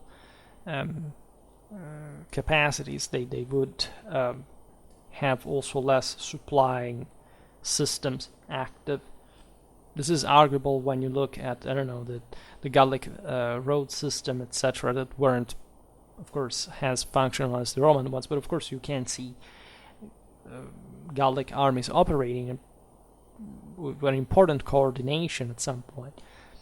Most of the Celts, however, wouldn't quite simply have that, right? So the idea that even staying in a single place for too long was prohibitive for the political cost that even just keeping an army in the field that much would entail, would push them to just, in fact, count on this more direct confrontation. This is not to say that the Celts, of course, wouldn't take, I don't know, staunch defensive positions, or that they would just search battle faster, right? But the idea is that if you are pressured by those general problems, even the risk of your army melting away after too much delay, you must cope with more functionally with the eventuality of having to engage the enemy, and so having not just the strategic but the tactical initiative, and betting everything on this: either I break or I die. And this is in fact what at least stereotypically Celtic warfare was described like in the ancient world, that after the first charge there wasn't much of a resistance or a capacity to maintain cohesion, which however is stereotypically opposed within the same system with the Germanic one, which would have instead counted, as the Romans documented, on this essential capacity to preserve formation even during a retreat, and or at least the capacity of withdrawing in an orderly fashion, unless you were broken, of course, which the Celts were not at least particularly famous for having. And also carrying away, this being done also for carrying away the wounded, the dead, not leaving anyone behind. Of course, this would have been practiced by the Celts too at some point, but only if having that capacity of, withdrawing orderly even under pressure, which requires a great cohesion, a great consistency. And the idea is that the Germans were that tougher, right? But not so different from the Celts when it got down to just essentially charging the enemy and trying to break, and otherwise maybe being capable of getting out of the way more orderly. But the art of war is equal for everyone. There is a breaking point, unless the enemy doesn't manage to break it. So at least that's the different degree in profile tendentially that there would have been between these cultures. Because again, the Germans would have been, in the basis of their political communities, more cohesive than the Celtic groups. And this doesn't necessarily have to do with, because we're talking at a tactical level, right? So this could have been also about relatively small units. This doesn't mean that, I don't know, the Germans were more compact on the map politically than the Celts, right? But it could be that, again, the Germans could simply roam around Gaul, even if those peoples were somehow more civilized than them, and not being able to stop, to be, say, the latter not being to stop the invasion, right? So this should be considered profitably. Another thing the Celts displayed was their typical clothing, usually in wool, especially for the rich, being woven or embroidered in striped or checked patterns, and brightly colored ones, which also reflected some kind of identification you could find on these jewels. They wrote on the, again, totemic symbols, on the shield patterns, etc. It must have been quite varied, right? And a Celtic host would have been really impressive. Today we talk just about the warrior, but we talk of armies of tens of thousands of men, so even the organizational capacities were definitely not vanilla, let's say. And especially in the early days, again, looking at all these warriors kept together by such drive and motivation of plundering in the richer Mediterranean, would have been quite a big deal. I mean, Telemann and also the Celtic participation to the Battle of Sentinum, etc., the Celtic invasion of Greece were really crushing events. They brought to the end of the Etruscan civilization, at least as being overrun by the Romans, that were definitely more, powerful at that point. The Temple of Delphi being sacked by the Gauls, right? There is all there the curse on them. So this is not to say that the Celts wouldn't create havoc and being able to would have not been able to defeat more the armies of more advanced civilizations, but tendentially, right? That's what they could do, right? They could crush, break through, but then the problem was what to do then, where to settle, right? They would never essentially conquer any major land of situation. Even, for example, the Etrurian civilization was in the north infrastructurally disrupted, but as we've seen, it was not substituted by an equivalent. We've seen it for other areas of the world, even later for the same Celts with the Germanic invasions. So they weren't positive events, right, for those who suffered them. Definitely the Celts could at that point settle at least in more fertile lands than the ones they came from, and just having a better lifestyle, like having enough room, given that they had moved as other Celts wouldn't, another population would have not really allowed them to move, which they were still up to. So that tells you already in a sort of migratory mindset how, still not dramatically rooted even in a political infrastructural way they were in the original lands. But going back to this colorful look, trousers were particularly innovative in that world. They varied in style. Art suggests the tribes living in Italy usually wore long tight trousers with long leather laces from the shoes tied around them at the ankles, right? However, there were also looser styles of trousers being worn.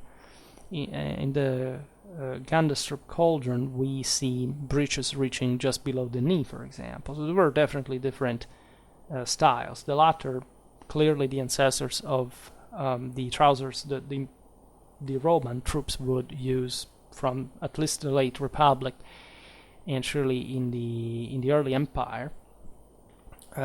People said, well, just the Celts wore trousers, etc., or at least the Romans would be more stereotypically about the naked legs, but to think about it simply, first, these are just styles of clothing, and they don't really need, especially if there is a practical functionality, some external influence about them. They're just more practical. And there is perhaps also a bit that sense of, again, we want to go with naked legs because it's more manly, right? The Romans cared about these things. And so this would, from one side, conflict with the idea that the Celts were somehow more conservative, but we have also seen how initially they also literally went naked at war, apparently, on a regular basis, so that could be in part the deal as well. Just, when the weather is colder and you have to stay out there longer than just a skirmish, a raid or something, say at close range, of course, also in the more sort of virile Celtic world, you would cover yourself. There was in fact also the heavy woolen cloak known as sagum, usually dyed as well, fastened with a brooch on the right shoulder, and sometimes even hooded, so that could be adapted to various climates. Tunics were fairly short and had long sleeves as well, so yet that's another limb covering that you don't find much in the south. This thing again of heroic nudity is there, but always consider again that we have to distinguish between the stereotypically archaic Celtic warrior that would fight naked and all, with the most hallucinating type of physical strains and deprivations, from the fairly gentrified and settled down average Celtic peasant, say of the time of the Gallic Wars, that was living in a bit more of a relaxed way. Right, the Celts had different stages of development. Again, in different parts, there were some sort of proto towns, as far as sometimes the size even of several huts being surrounded by imposing walls of 30 meters in height, etc. But they would mostly be developing from the needs of protecting oneself from external raids, especially all the peasants could take refuge with their goods within the walls, etc. There wasn't a thick net of urbanization, in the sense that yes, there were roads, all things that existed actually even before the Celts, right? During the Bronze Age, etc. Is important, but it shouldn't really overstate Iron Age level of development, especially in places like Central, even Eastern Europe, that may have witnessed in this period a significant expansion, a relative stability, and so on, but that even before the destructions of the migration era cannot be considered as particularly developed places in the first place, right? So that you can see it even from Romanization later on, that those places that were somehow more developed, even in pre-Roman times, were more developed also later, and this mostly does not apply to the areas that were inhabited by the Celts, right? Cisalpine Gaul, Southern Gaul, etc.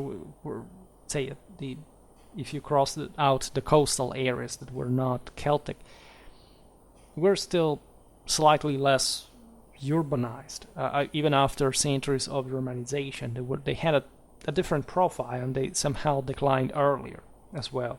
So there would be a lot to say about this, but it's obvious that the trend was there, that the Nubian area was never particularly developed, was rather militarized in Roman times, and that even if they had become, of course, a frontier and a theater of battles with the previous inhabitants, think about, the Pannonians, or even the northern Iberia with the Cantabrians. So there's actually important Celtic peoples that resisted Rome until fairly late in time.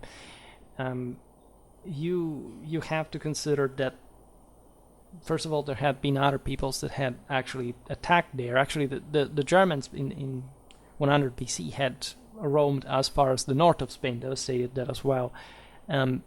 But think about the Dacians on the middle Danube. They did really actually inflict some pretty interesting blows.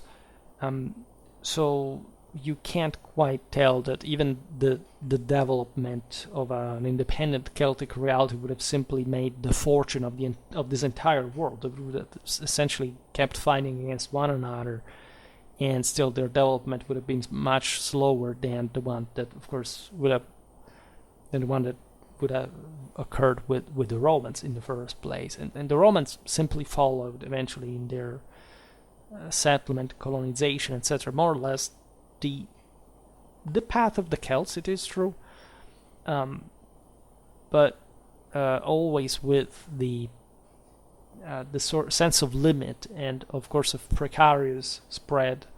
more precarious spread of civilization up to places like, in fact, mostly the Danube, whereas Gaul and southern Britain were important successes, right? Where areas like Armorica or, again, northern Spain that weren't ever, some outer areas of Britain that were never deeply Romanized. But as far as controlling these peoples, evidently Rome succeeded, and also with actually great ease. I mean, the entirety of Gaul in 8 years.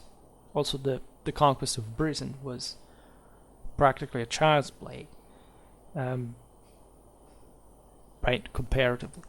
And these were some of the most developed Celtic areas that had also more orderly developed on the basis of fairly contained and or pressured, depending if we talk geography or the pressure of other peoples, mostly the latter even. In the case of the British Isles, other waves of Celts that succeeded themselves over even more than half of a millennium, right? So that, again, there were some Celts, say, in Ireland that would have pretty much objected to these continuous raids and settlements from the Belgians up to the second, first century BC, right? So they weren't particularly peaceful worlds, but they were developing gradually, right? So one has to understand there what would have emerged, and it's not that easy to simply state.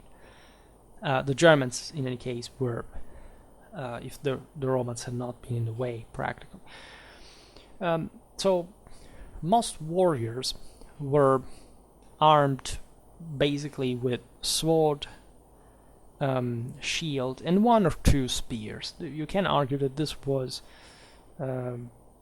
stereotypically the equipment of any sedentary people at the time in Europe, in the Mediterranean, except for the sword, because at least the Celtic ones of the Latin type were, as you know, sizable, and in fact, demanding weapons of some sort. And we definitely see that the Celts were more bladed in that regard than other peoples, even in terms of size and also of training and cost that this entailed. This is naturally debatable at different levels, because while it's true that these Celtic blades were conceived just with a purpose of mostly cutting, right, and having a propension towards evolving, even in, think about the spada that essentially derived from it, but for the Romans and the Germans, as cavalry weapons with a very advanced barycenters lashing from top down, etc. There were still massive swords in length and size, right? So it's not just something that's curved is better or worse, right? It's like asking whether a black or white cat is better for catching mice, right? The Celtic barbarians had impressive weaponry, right? It also derived from the Iberian, not only the Celtic tradition. As we've seen, the Romans actually had some certain massive corpus in, in the 14th century that really didn't have anything to wish compared to a Latin one sword, right? The blade usually being something like 55-65 centimeters, which is a sizable one, right? But as you understand, it's not dramatically different from what the gladius would be just later on. It was motivated by, in fact, the Spanish type that was essentially an overlapping of the Latin and the Iberian falcata swords. But again, they were pretty much the same, right? The sense that even the Celts invented chainmail. This doesn't seem to be the case. First of all, we think that it's more likely a steppes souvenir, let's say, acquisition. Plus, we find the earliest armor of that type from the Etruscans rather than the Celts. So even if the Celts spread this far and wide, you can argue that that there was already a proclivity. At least there was some reason why they would prefer it to others. It was not definitely the type of armor for the majority of the troops, and when other armies start equipping their forces in a certain way, even there the differences were often not that dramatic in performance, etc. So even the Roman acquisition of the Lorica Amata is not simply just creditable to the fact that the Celts used it per se. There must be a specific reason in the needs of that specific soldier type that evolved gradually from a type of panoply that had also known equivalently effective type of protection, defense in the previous years. It's not much about the type, it's about the quality, it's about the quantity, right? So again, a state that is able to supply uniformly troops is a big deal, and also to train. So it's something that goes that far. Naturally, it's not just being equipped with metal armor that changes the game per se, right? You have to have, first of all, capable troops who are trained to fight like that have a specific, again, background. And no, you can't make the case that, I don't know, the Romans won because of technology, right? This technology was serving a load that if they had not been able to reach even the Celts in, would have not made them succeed with allegedly copied weapons, which doesn't seem to be the case. I mean, the pilum is a Roman thing. The shield is also coming from the Italic background. So this were also some sort of basic type of equipment, like more or less as we've seen this spears / javelins, a shield, a sword, and a helmet. It was basically how the average upper middle warrior would fight in all these cultures. And there were, by the way, areas of the Celtic world, as well as in any region, that were just much more primitive. The Alpine area, the British Isles, the western part of Gaul, especially in the north, were really more fringe, poorer, less developed, and less equipped with incredibly, again, even, I don't know, can say in the Stone Age, but almost. And within the same Celts was actually a great sense of accomplishment. You couldn't quite be, I don't know, even just an aristocrat from, I don't know, an alpine area and pretending just to descend into the valley and being accepted like a peer, right? The Celts within themselves also emarginated as savages other Celts within the group. And because there was a significant divide as well. There were also, of course, short daggers, right? Particularly commoner in the early period than later. It could be somehow alternative to the sword, right? Because the idea that every warrior could afford a sword, frankly, doesn't stand. Most Celts at war would be equipped just with a spears / javelins, shield, and a dagger at most. When we look at the mercenary war bands, we can definitely think that they were very well supplied by the leaders, by the communities, depending which connection they were with them, and or their employers in the Mediterranean, which happened, right? That you could find, I don't know, definitely Celtic warriors with a hoplite panoply. People don't just picture them like this, but it would have been quite common for, I don't know, a Gaul in service in Egypt or in Carthage, right? So really, there is really nothing strange about that. The average Celtic swordsman weapon was a slashing blade that could be also crafted in significantly older times. At some point, at the fringes of the world, say you find even some more archaic models, and even from imports of other civilizations. In any case, the most typical weapon is of the time is the 3rd century and later Celtic sword, often described by the classical writers, brought down from above the head in these wild blows, throwing the whole weight of their bodies into the blow like hewers of wood, the sources say, right? And again, this sense that this warrior's physicalities were oriented towards giving the most, just in power in this process, was definitely fitting with as we've seen, their tactical needs, right? They could chop down people to pieces on a regular basis. This is what they would be habituated to do when, especially in the war bands, and just even the average Celtic peasant had pretty good grasp of what raiding warfare was fundamentally about, to say the least. There was all a sort of selection of who would have been in charge, who would have been a real man, would achieve more on the base of, I don't know, at the lowest, even cattle raiding, or being skilled in carrying out ambushes, guerrilla in the darkness, for example. Blades could reach, in fact, in probably the most systematized, functionalized professional background of the mercenaries, 75 centimeters in length. And these are massive, and of course they required a certain physique.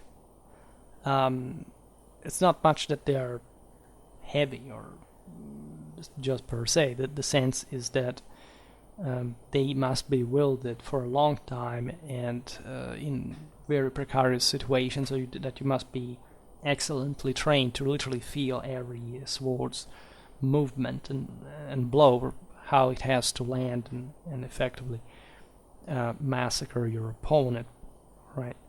There is all the question of what about the bent swords that we found.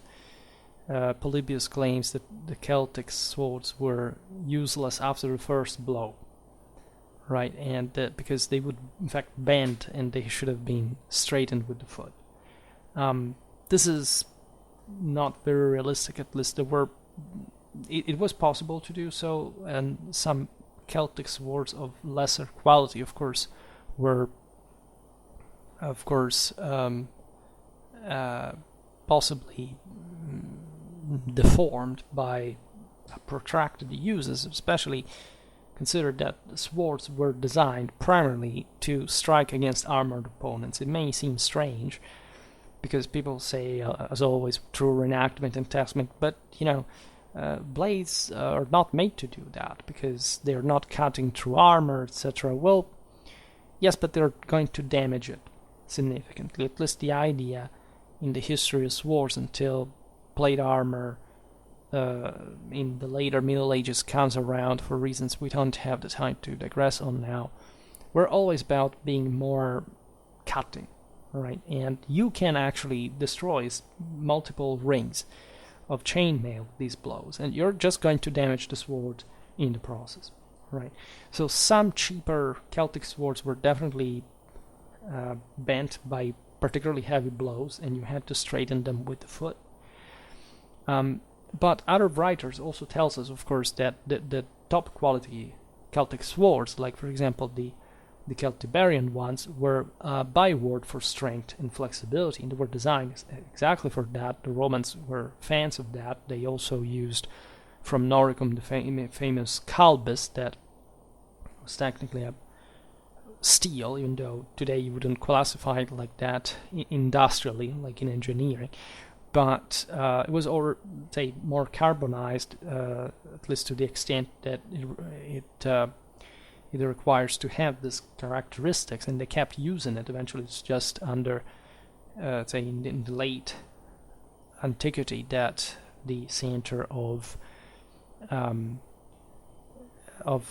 European armory passes from Noricum, so what had been a Celtic world, to the Upper Rhine, which had also been a Celtic world, but now was Germanized.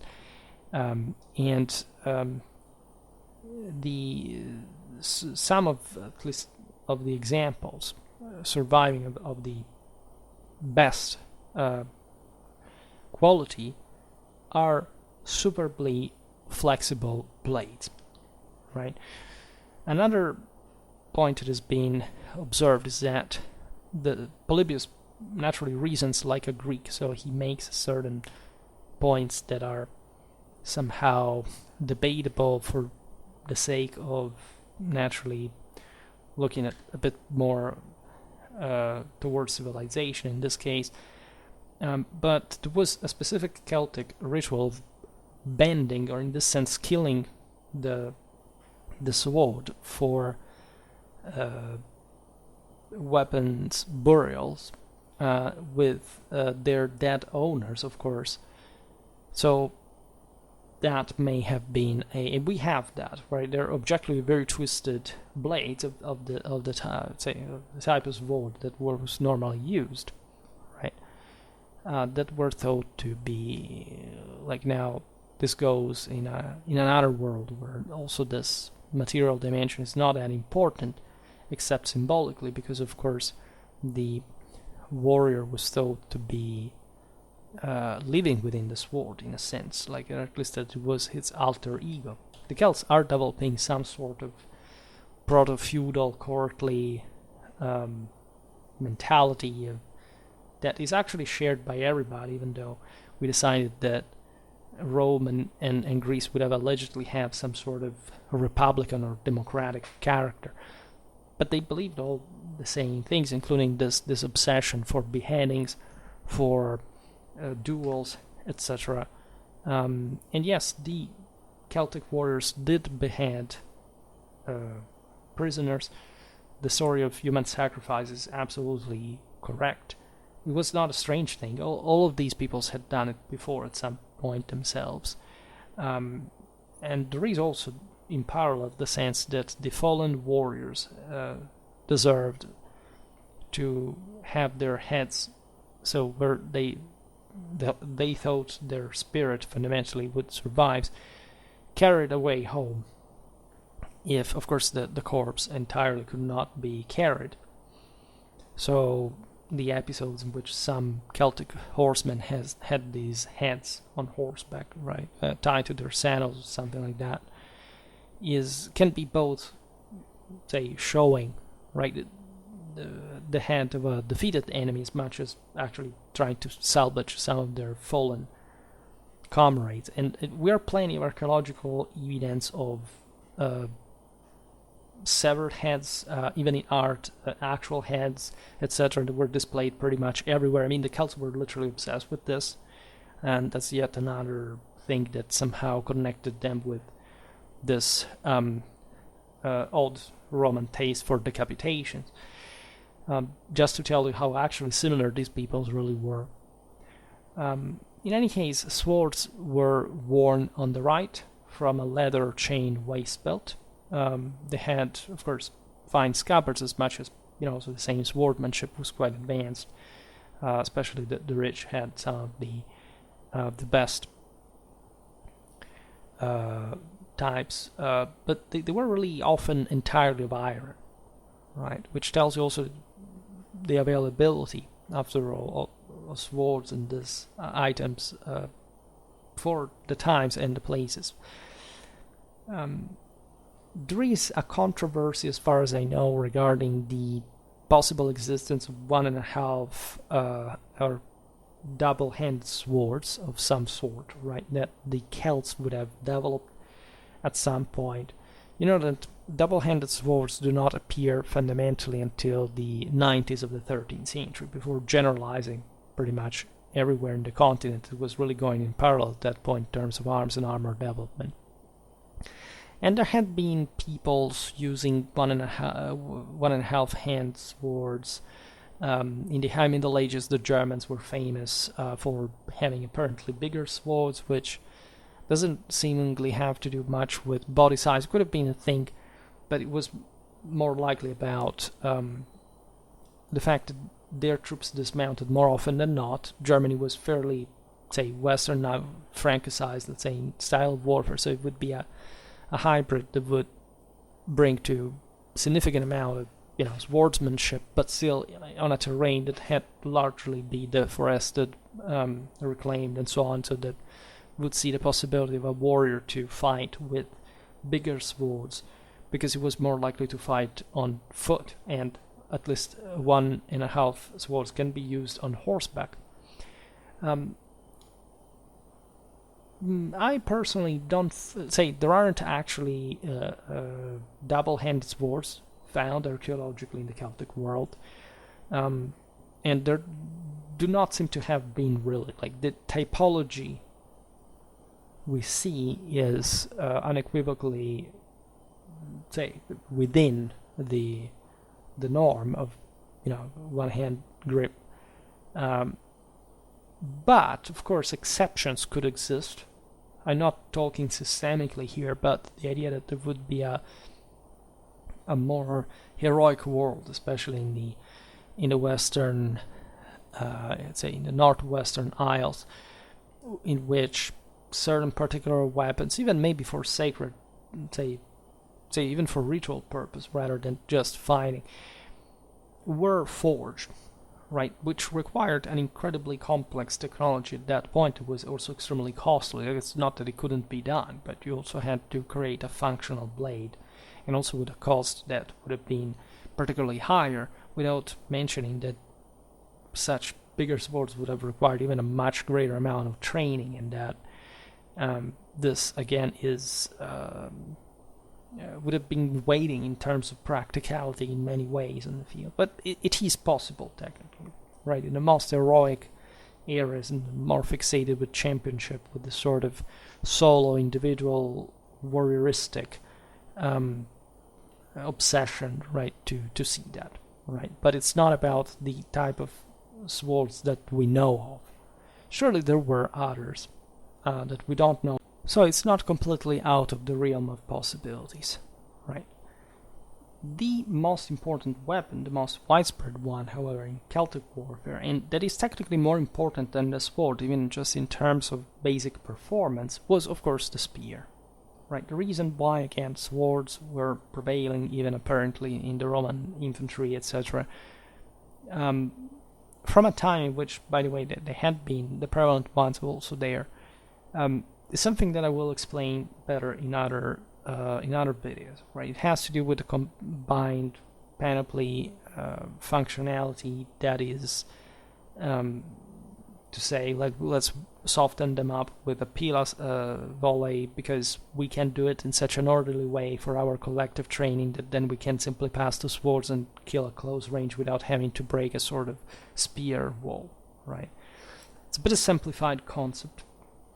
And evidently the fact that there was always a blade to pass to after the spear, even if a smaller one, right, sometimes, not necessarily the most sizable ones, is always telling about especially how hand-to-hand fighting would, generally speaking, degenerate throughout the fury of this engagement.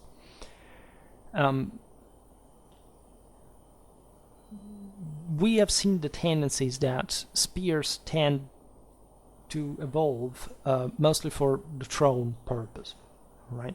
But the bulky spear is still something that really makes an important difference in open field if the troops using them are, again, cohesive enough.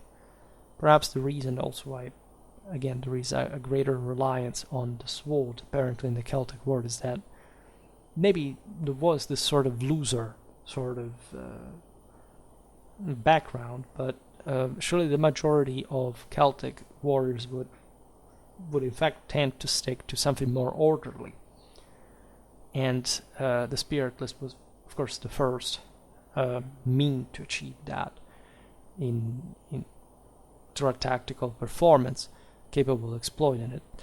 So the spears in Celtic iconography are showed as normally of the same height of the warrior wielding them, up to 2.5 meters long, naturally at that point, easily surpassing the warrior's height. Naturally, there were giants at the time as well, and the Celts again were a bit taller than the average, but let's say men were generally speaking shorter at the time compared to us, right? This other myth that every single Celtic or German warrior would eat meat and fats, etc., while the Roman would just eat cereals, and so those guys were bigger and better fed is utter BS, right? Aside from the fact that I made a video about Roman food, military food, but not only. Of course, the wide majority of Celts were eating agricultural products, as they were peasants themselves. So the myth that it would simply integrate magically within their diet all these proteins and meats raining from the sky, and of course in a lifestyle that was just snapping and having a boar cooked in front of you, like it's not quite real, right?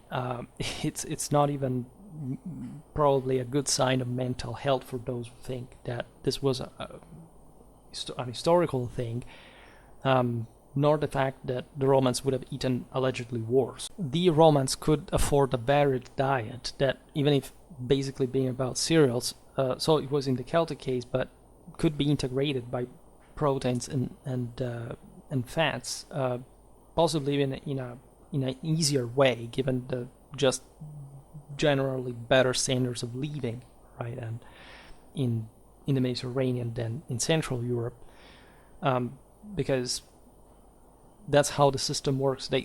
If you have to distort everything Roman for the negative and everything Celtic for the positive, the idea is that never mind all the civilizational differences, the stage of the development, the wealth. Now that's not important.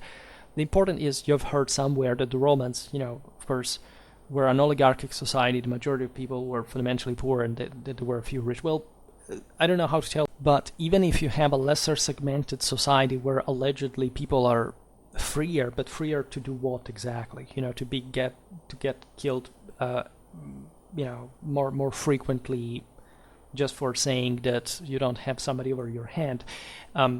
What does this actually tell about the actual quantity of food that they could consume?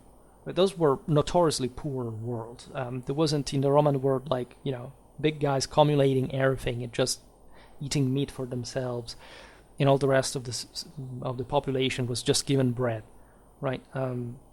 Wealth was constantly reinvested, and cereals were just the most practical form of calorie you could find, and that's the same reason why it was the majority also in the Celtic world, right? So this has nothing to do with an allegedly different diet, for which if you eat fats and proteins, you become a sort of great warrior that can fight everything and everyone.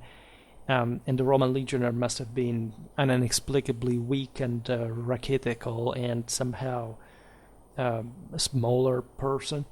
You would have not really liked to mess up with a Marian legionnaire, right? That was largely a farmer, of course, and knew how to live out there, and knew definitely how to hunt, how to erect barricades, how to live out there in the wild, not very differently from an average Celtic peasant, without mentioning that he underwent one of the single most rigidly brutal and vicious type of professional military training, for which he was also adequately fed, right, and kept constantly fit throughout substantial activities. So you can definitely say that an elite Celtic warrior, like from the nobility individually, was a finer swordsman than a Roman legionnaire. But how many of those people did exist in Celtic society, and why? Right? The Romans maintained a level of standard professionalism that by far exceeded these peaks of individualistic warriorism, and that's the reason why Rome managed to conquer these people. And no doubt the average Mediterranean was shorter than, again, the average Central European. But what was the difference in practice? Do you think that a few inches make the difference between what technically didn't even historically or militarily happen as an outcome? So that's pretty weird, to say the least. And again, this notion that that physicality in that regard was, we know what like an average peasant of the Iron Age looked like. They weren't super men in terms of size, of muscularity, or whatever. They were pretty average people, right? And also deprived by the environment of most of what we would consider today a sane nourishment, right? And we know pretty well still today what people's pre-industrial societies look like, right, on average. So no, it's not the case that aside from the same stereotyping that the Greeks and the Romans made again of the barbarian brood, these people were particularly larger than, say, an Italic in this case, and that would have made a significant difference in practice, because the killing ratio is definitely in favor of the humble rank and file Roman legionnaire against a Celtic warrior. So I don't really see this as, it's true that it came more through collective capacity, but even in terms of actual asymmetry between the two systems, this is negligible, both in terms of nutritional factors and in terms of actual anthropometric difference, right? So that's yet another myth that I guess is thrown in when every hope is lost to make any sensible argument already. Throughout this time, spearheads varied greatly in size and shape, right? In the earlier times, and a bit throughout all this period, the Celtic ones were long and broad, which requires, again, a particular ability in fencing. The spear is actually more important than the sword in this sense. We've seen that at the Battle of the Allia River, say in the 4th century, the Romans actually had the same kind of weapon. In the Celtic case, the sides would curve inwards between the broadest point and the tip. We see sockets reinforced with wire binding, so we understand the weapon was there massively effective in different ways, but also the variety is really wild throughout all the entire Celtic-dominated world. Now, an important reflection on the Celtic shield. As we know, the Celts had this characteristically oval shield of leather-covered wood. It was pretty much similar to the Italian scutum, right? Some people say the Romans copied the scutum from the Celts. Some say the Celts copied their own shield from the scutum. As far as I know, the latter is even more likely. At least this is what scholars think. I think that there was no such thing. I mean, in the way these shields developed, there was a general functionality that was mirrored by the similarity between the Celtic and Italic tribal societies, right? And it's still very meaningful that the Romans would equip themselves even in the later times with the scutum, still preserving actually a very individualistic kind of fighting, even when you're regimented within a collective training. Normally, the Celtic shield is represented more, at least as a type, is less. It's actually more flat than convex, which is also yet another idea that doesn't speak in favor of a dramatic professionalism of the average Celtic fighter, because the convex form is obviously for more aggressive type of soldiers that want to push themselves more out there in the way, and the Roman legionaire actually maintains this.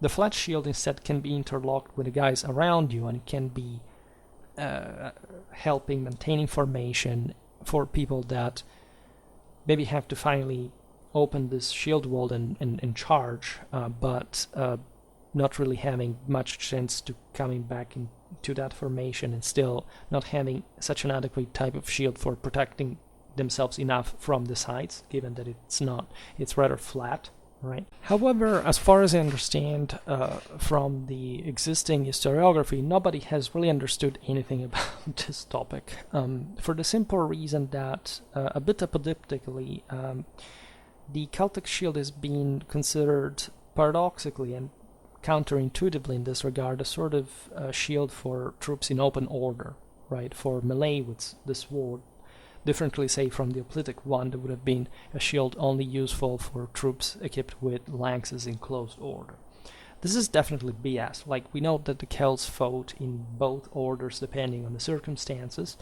There are beautiful examples of this. There is actually even the episode of a Celtic testudo, because guess what? Every imbecile that fights in a spear formation will bring shields up when under fire, and even the Roman testudo is not practically anything special. I don't know why people think it's a battle formation or anything. It's none of these, right? It's just the best you can do if you don't have any cover and you find yourself out there with stuff raining on you, right? With projectiles thrown at you. That's it. There is no scientificity of it. Every single unit that ever used shield was able to do that. Perhaps not so orderly like, say, the Romans would train collectively for. That there is no doubt. But of course, the Celts would do the same, right? But regarding the aforementioned assumption, first of all, again, the flatter shield would give us mostly the realization that you can have also a more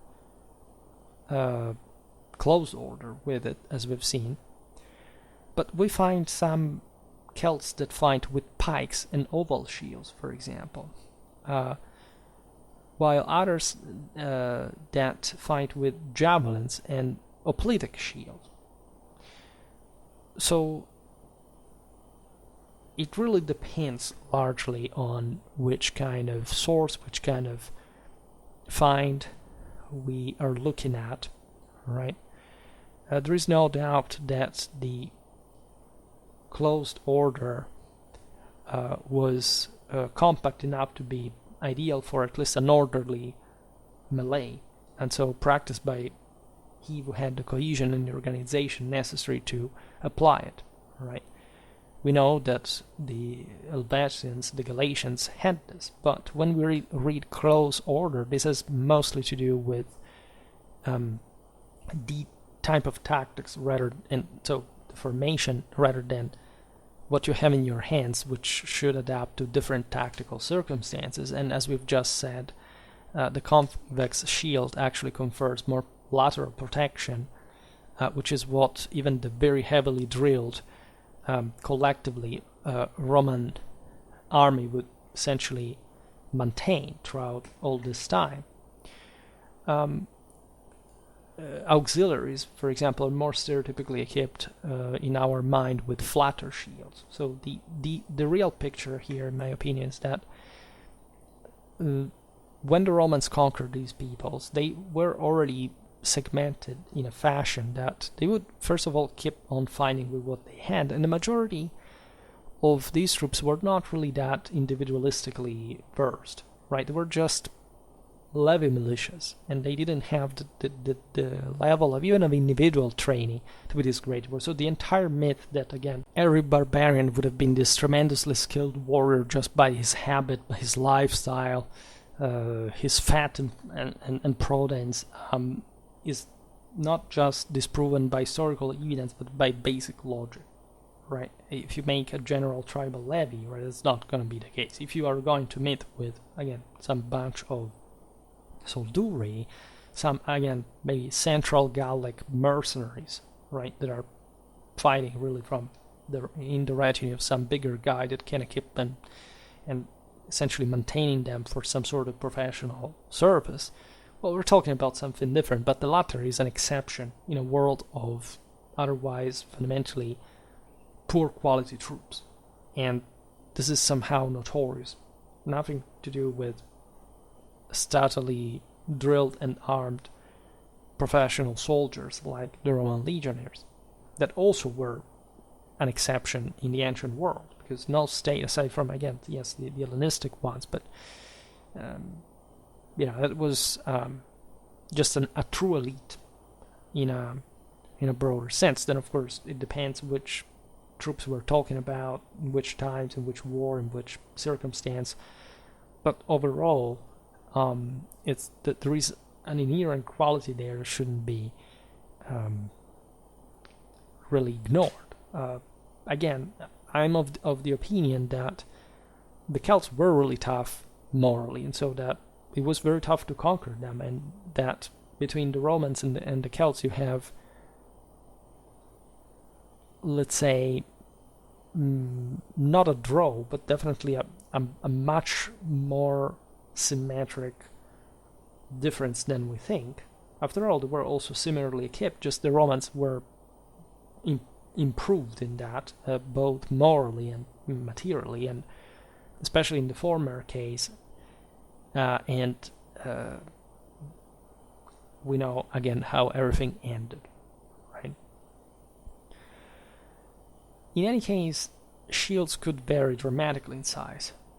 They could be, as in shape, actually, could be this sort of more standard oval, right? But also having squared off ends and other nearly straight sides, especially seems the peoples from the east, right? It's something that survives even in the Slavs later on, seem to have favored this for some, probably against the steppes cavalries of some sort, as a sort of true mobile planks, right, to interlock, to protect actually from the sides more easily, and then being flat tendentially in that case. We don't have, that I know, squared convex shields like I say in the Roman rectangular ones, right, of the later times. Shields were quite large. This is what we see, however, and this is fascinating because it evidently shows that there were quite heavy blows and even missile fire. That's something we tend to forget about the ancient world, how many javelins and stones and arrows would normally fly, even among sedentary peoples. The Latin shield was something like normally between 105 centimeters and long and 54 centimeters wide, all right, which tells you, interestingly enough, the basic proportion, like also essentially of a human, covering the entire human silhouette, right? One from Denmark is shorter but wider, and that's where we in fact start seeing that sort of Central Eastern, more squared shape. In that case, something like 88 centimeters per 57 centimeters. But that may have also had to do with the fact that, like in the migration era, for example, the Saxons, the Angles, had smaller shields than the southern Germans. This may have been with actually a looser type of social cohesion, and so the fact that they were mostly hit and run troops, lighter ones, more ferocious, aggressive, but also not standing their ground more than much because they didn't have so much protection. This is easily also an approximation because the Germans, as we've seen, were considered to be generally tougher, but again, we can find different things also by fighting different foes, etc. But also the Germans weren't, say, even if they were tougher than the Celts, weren't really considered by the Romans that big deal in a technical sense. In a moral sense, yes, but even not so much. Like when the Romans conquered Germany, nobody really thought that the Germans were that sort of say scary people anymore. Actually, the Western Germans, the same ones who carry out the Battle of Teutoburg Forest, were thought to be pretty tame and easily so, right? Which was a mistake evidently, but it did also reflect a bit of a sort of fringe underdeveloped reality, there is no doubt. Now, surviving shields show us oak planks covered with hide as the regular structure. Caesar describes Gauls in an emergency situation improvising shields of bark or wicker work covered with leather, right? So something very, of course, whatever they had at that point to make shields with. And poorer men or skirmishers may in fact have more regularly using this kind of cheaper, lighter shields, even on a regular basis. They were themselves poorer, yet to be more accomplished, right? So again, the bravest warriors had also stolen weapons from hopefully more powerful guys or more guys at a time so that they could buy better stuff. In any case, both Greeks and Romans thought that for unarmored men, the Celtic shields were somehow not enough. At least they recognized that, again, that was a looser sense of cohesion, of discipline, that these warriors were still somehow particularly vulnerable. Like, again, the Mediterranean armies were more organized, drilled, equipped. They tended to be, say, more making war in a more, say, in a safer way, paradoxically, like at least something that would enhance significantly the resistance of the troops, also through adequate equipment, right? These guys really looked like savages to most of them. The shield rarely had a metal binding, right? And the thick raised rim often depicted is probably just a leather covering doubling over to reinforce the edge. There was a single hand grip to hold the shield that ran across the short axis, usually covered on the outside by a long wooden spindle-shaped boss. Right, was hollowed out to, in fact, have the universal function of covering the hand. There would be also round umbos, as a matter of fact. Otherwise, you could reinforce the spindle-shaped boss with iron or bronze boss plate, right? So the circular bosses were there where normally there was no wooden rib, which actually would increase the resistance of the shield on a regular basis. Not always. There were, of course, very good types, very good specimens of both types, right? This design depends on different dynamics that are not even entirely, reconstructible in that regard. The sense is that the larger the shield, in a way, the more just the hits it should take in the first place, and the wooden rib would mostly fit the more. There were also hexagonal shapes of some sort, etc. So this idea of opening and closing the arms as far as launching yourself in this ferocious charge rather than sitting there taking hits, right? Perhaps wooden shields were, round shields were paradoxically more preferred by heavier guys, even more armored guys, because they may have been involved even in, I don't know, more siege warfare, etc. Whereas, which must have been a considerable thing in Celtic warfare anyway, which is probably overlooked in general. And instead, the smaller hexagonal ones with the spindle-shaped bows, etc., may have been for lighter troops that had just to launch this massive charge and then, if not breaking, getting out of the way and or at least preparing for another charge rather than sitting there trying to keep on pushing, etc. It's just an idea that may also not be that useful, because the smaller the shield, also at least the more armored you are, the least protection you really need in other ways. But perhaps I'm reasoning too much as a medievalist. As a matter of fact, think about the Romans and the scutum and the lorica. I mean, I like that explanation. And perhaps the bigger but also more convex shields were in fact in the hands of those guys.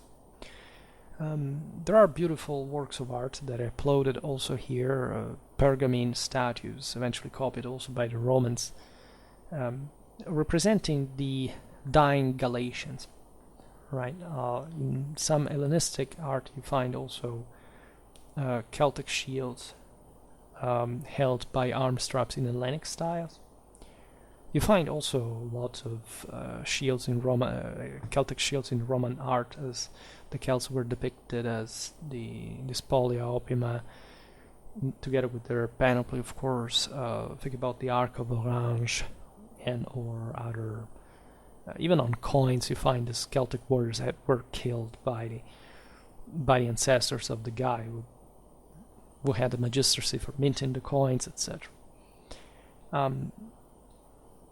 Somebody says, it's not really a thing to see this hybrids like the Celtic shield with Hellenic arm straps, but why not, right? Some Galatians in the East would have chosen to adopt the Hellenistic grip, and or they were maybe in the same service of Hellenistic powers. How strange would that be? Really not much, evidently. And I think that actually we would be very surprised to see how more frequently different from the usual stereotype Celts actually were, especially once again serving abroad as mercenaries, right? I think this last aspect is particularly important, and again, I always feel the sense that whenever the Celts are also represented in pop culture, in paintings, etc., it's always about the guy living, let's say, in Central Europe, understood as the guy in the nature with just the style, etc. But what about, again, this formidable warriors serving abroad? Also the ones fighting in the Roman army later on. I think we should see perhaps how much better equipment was there. Surely there is also not an immediate adaptation to somebody else's fighting, right? If you are habituated to fight with a type of shield rather than another, you will not just change that, right?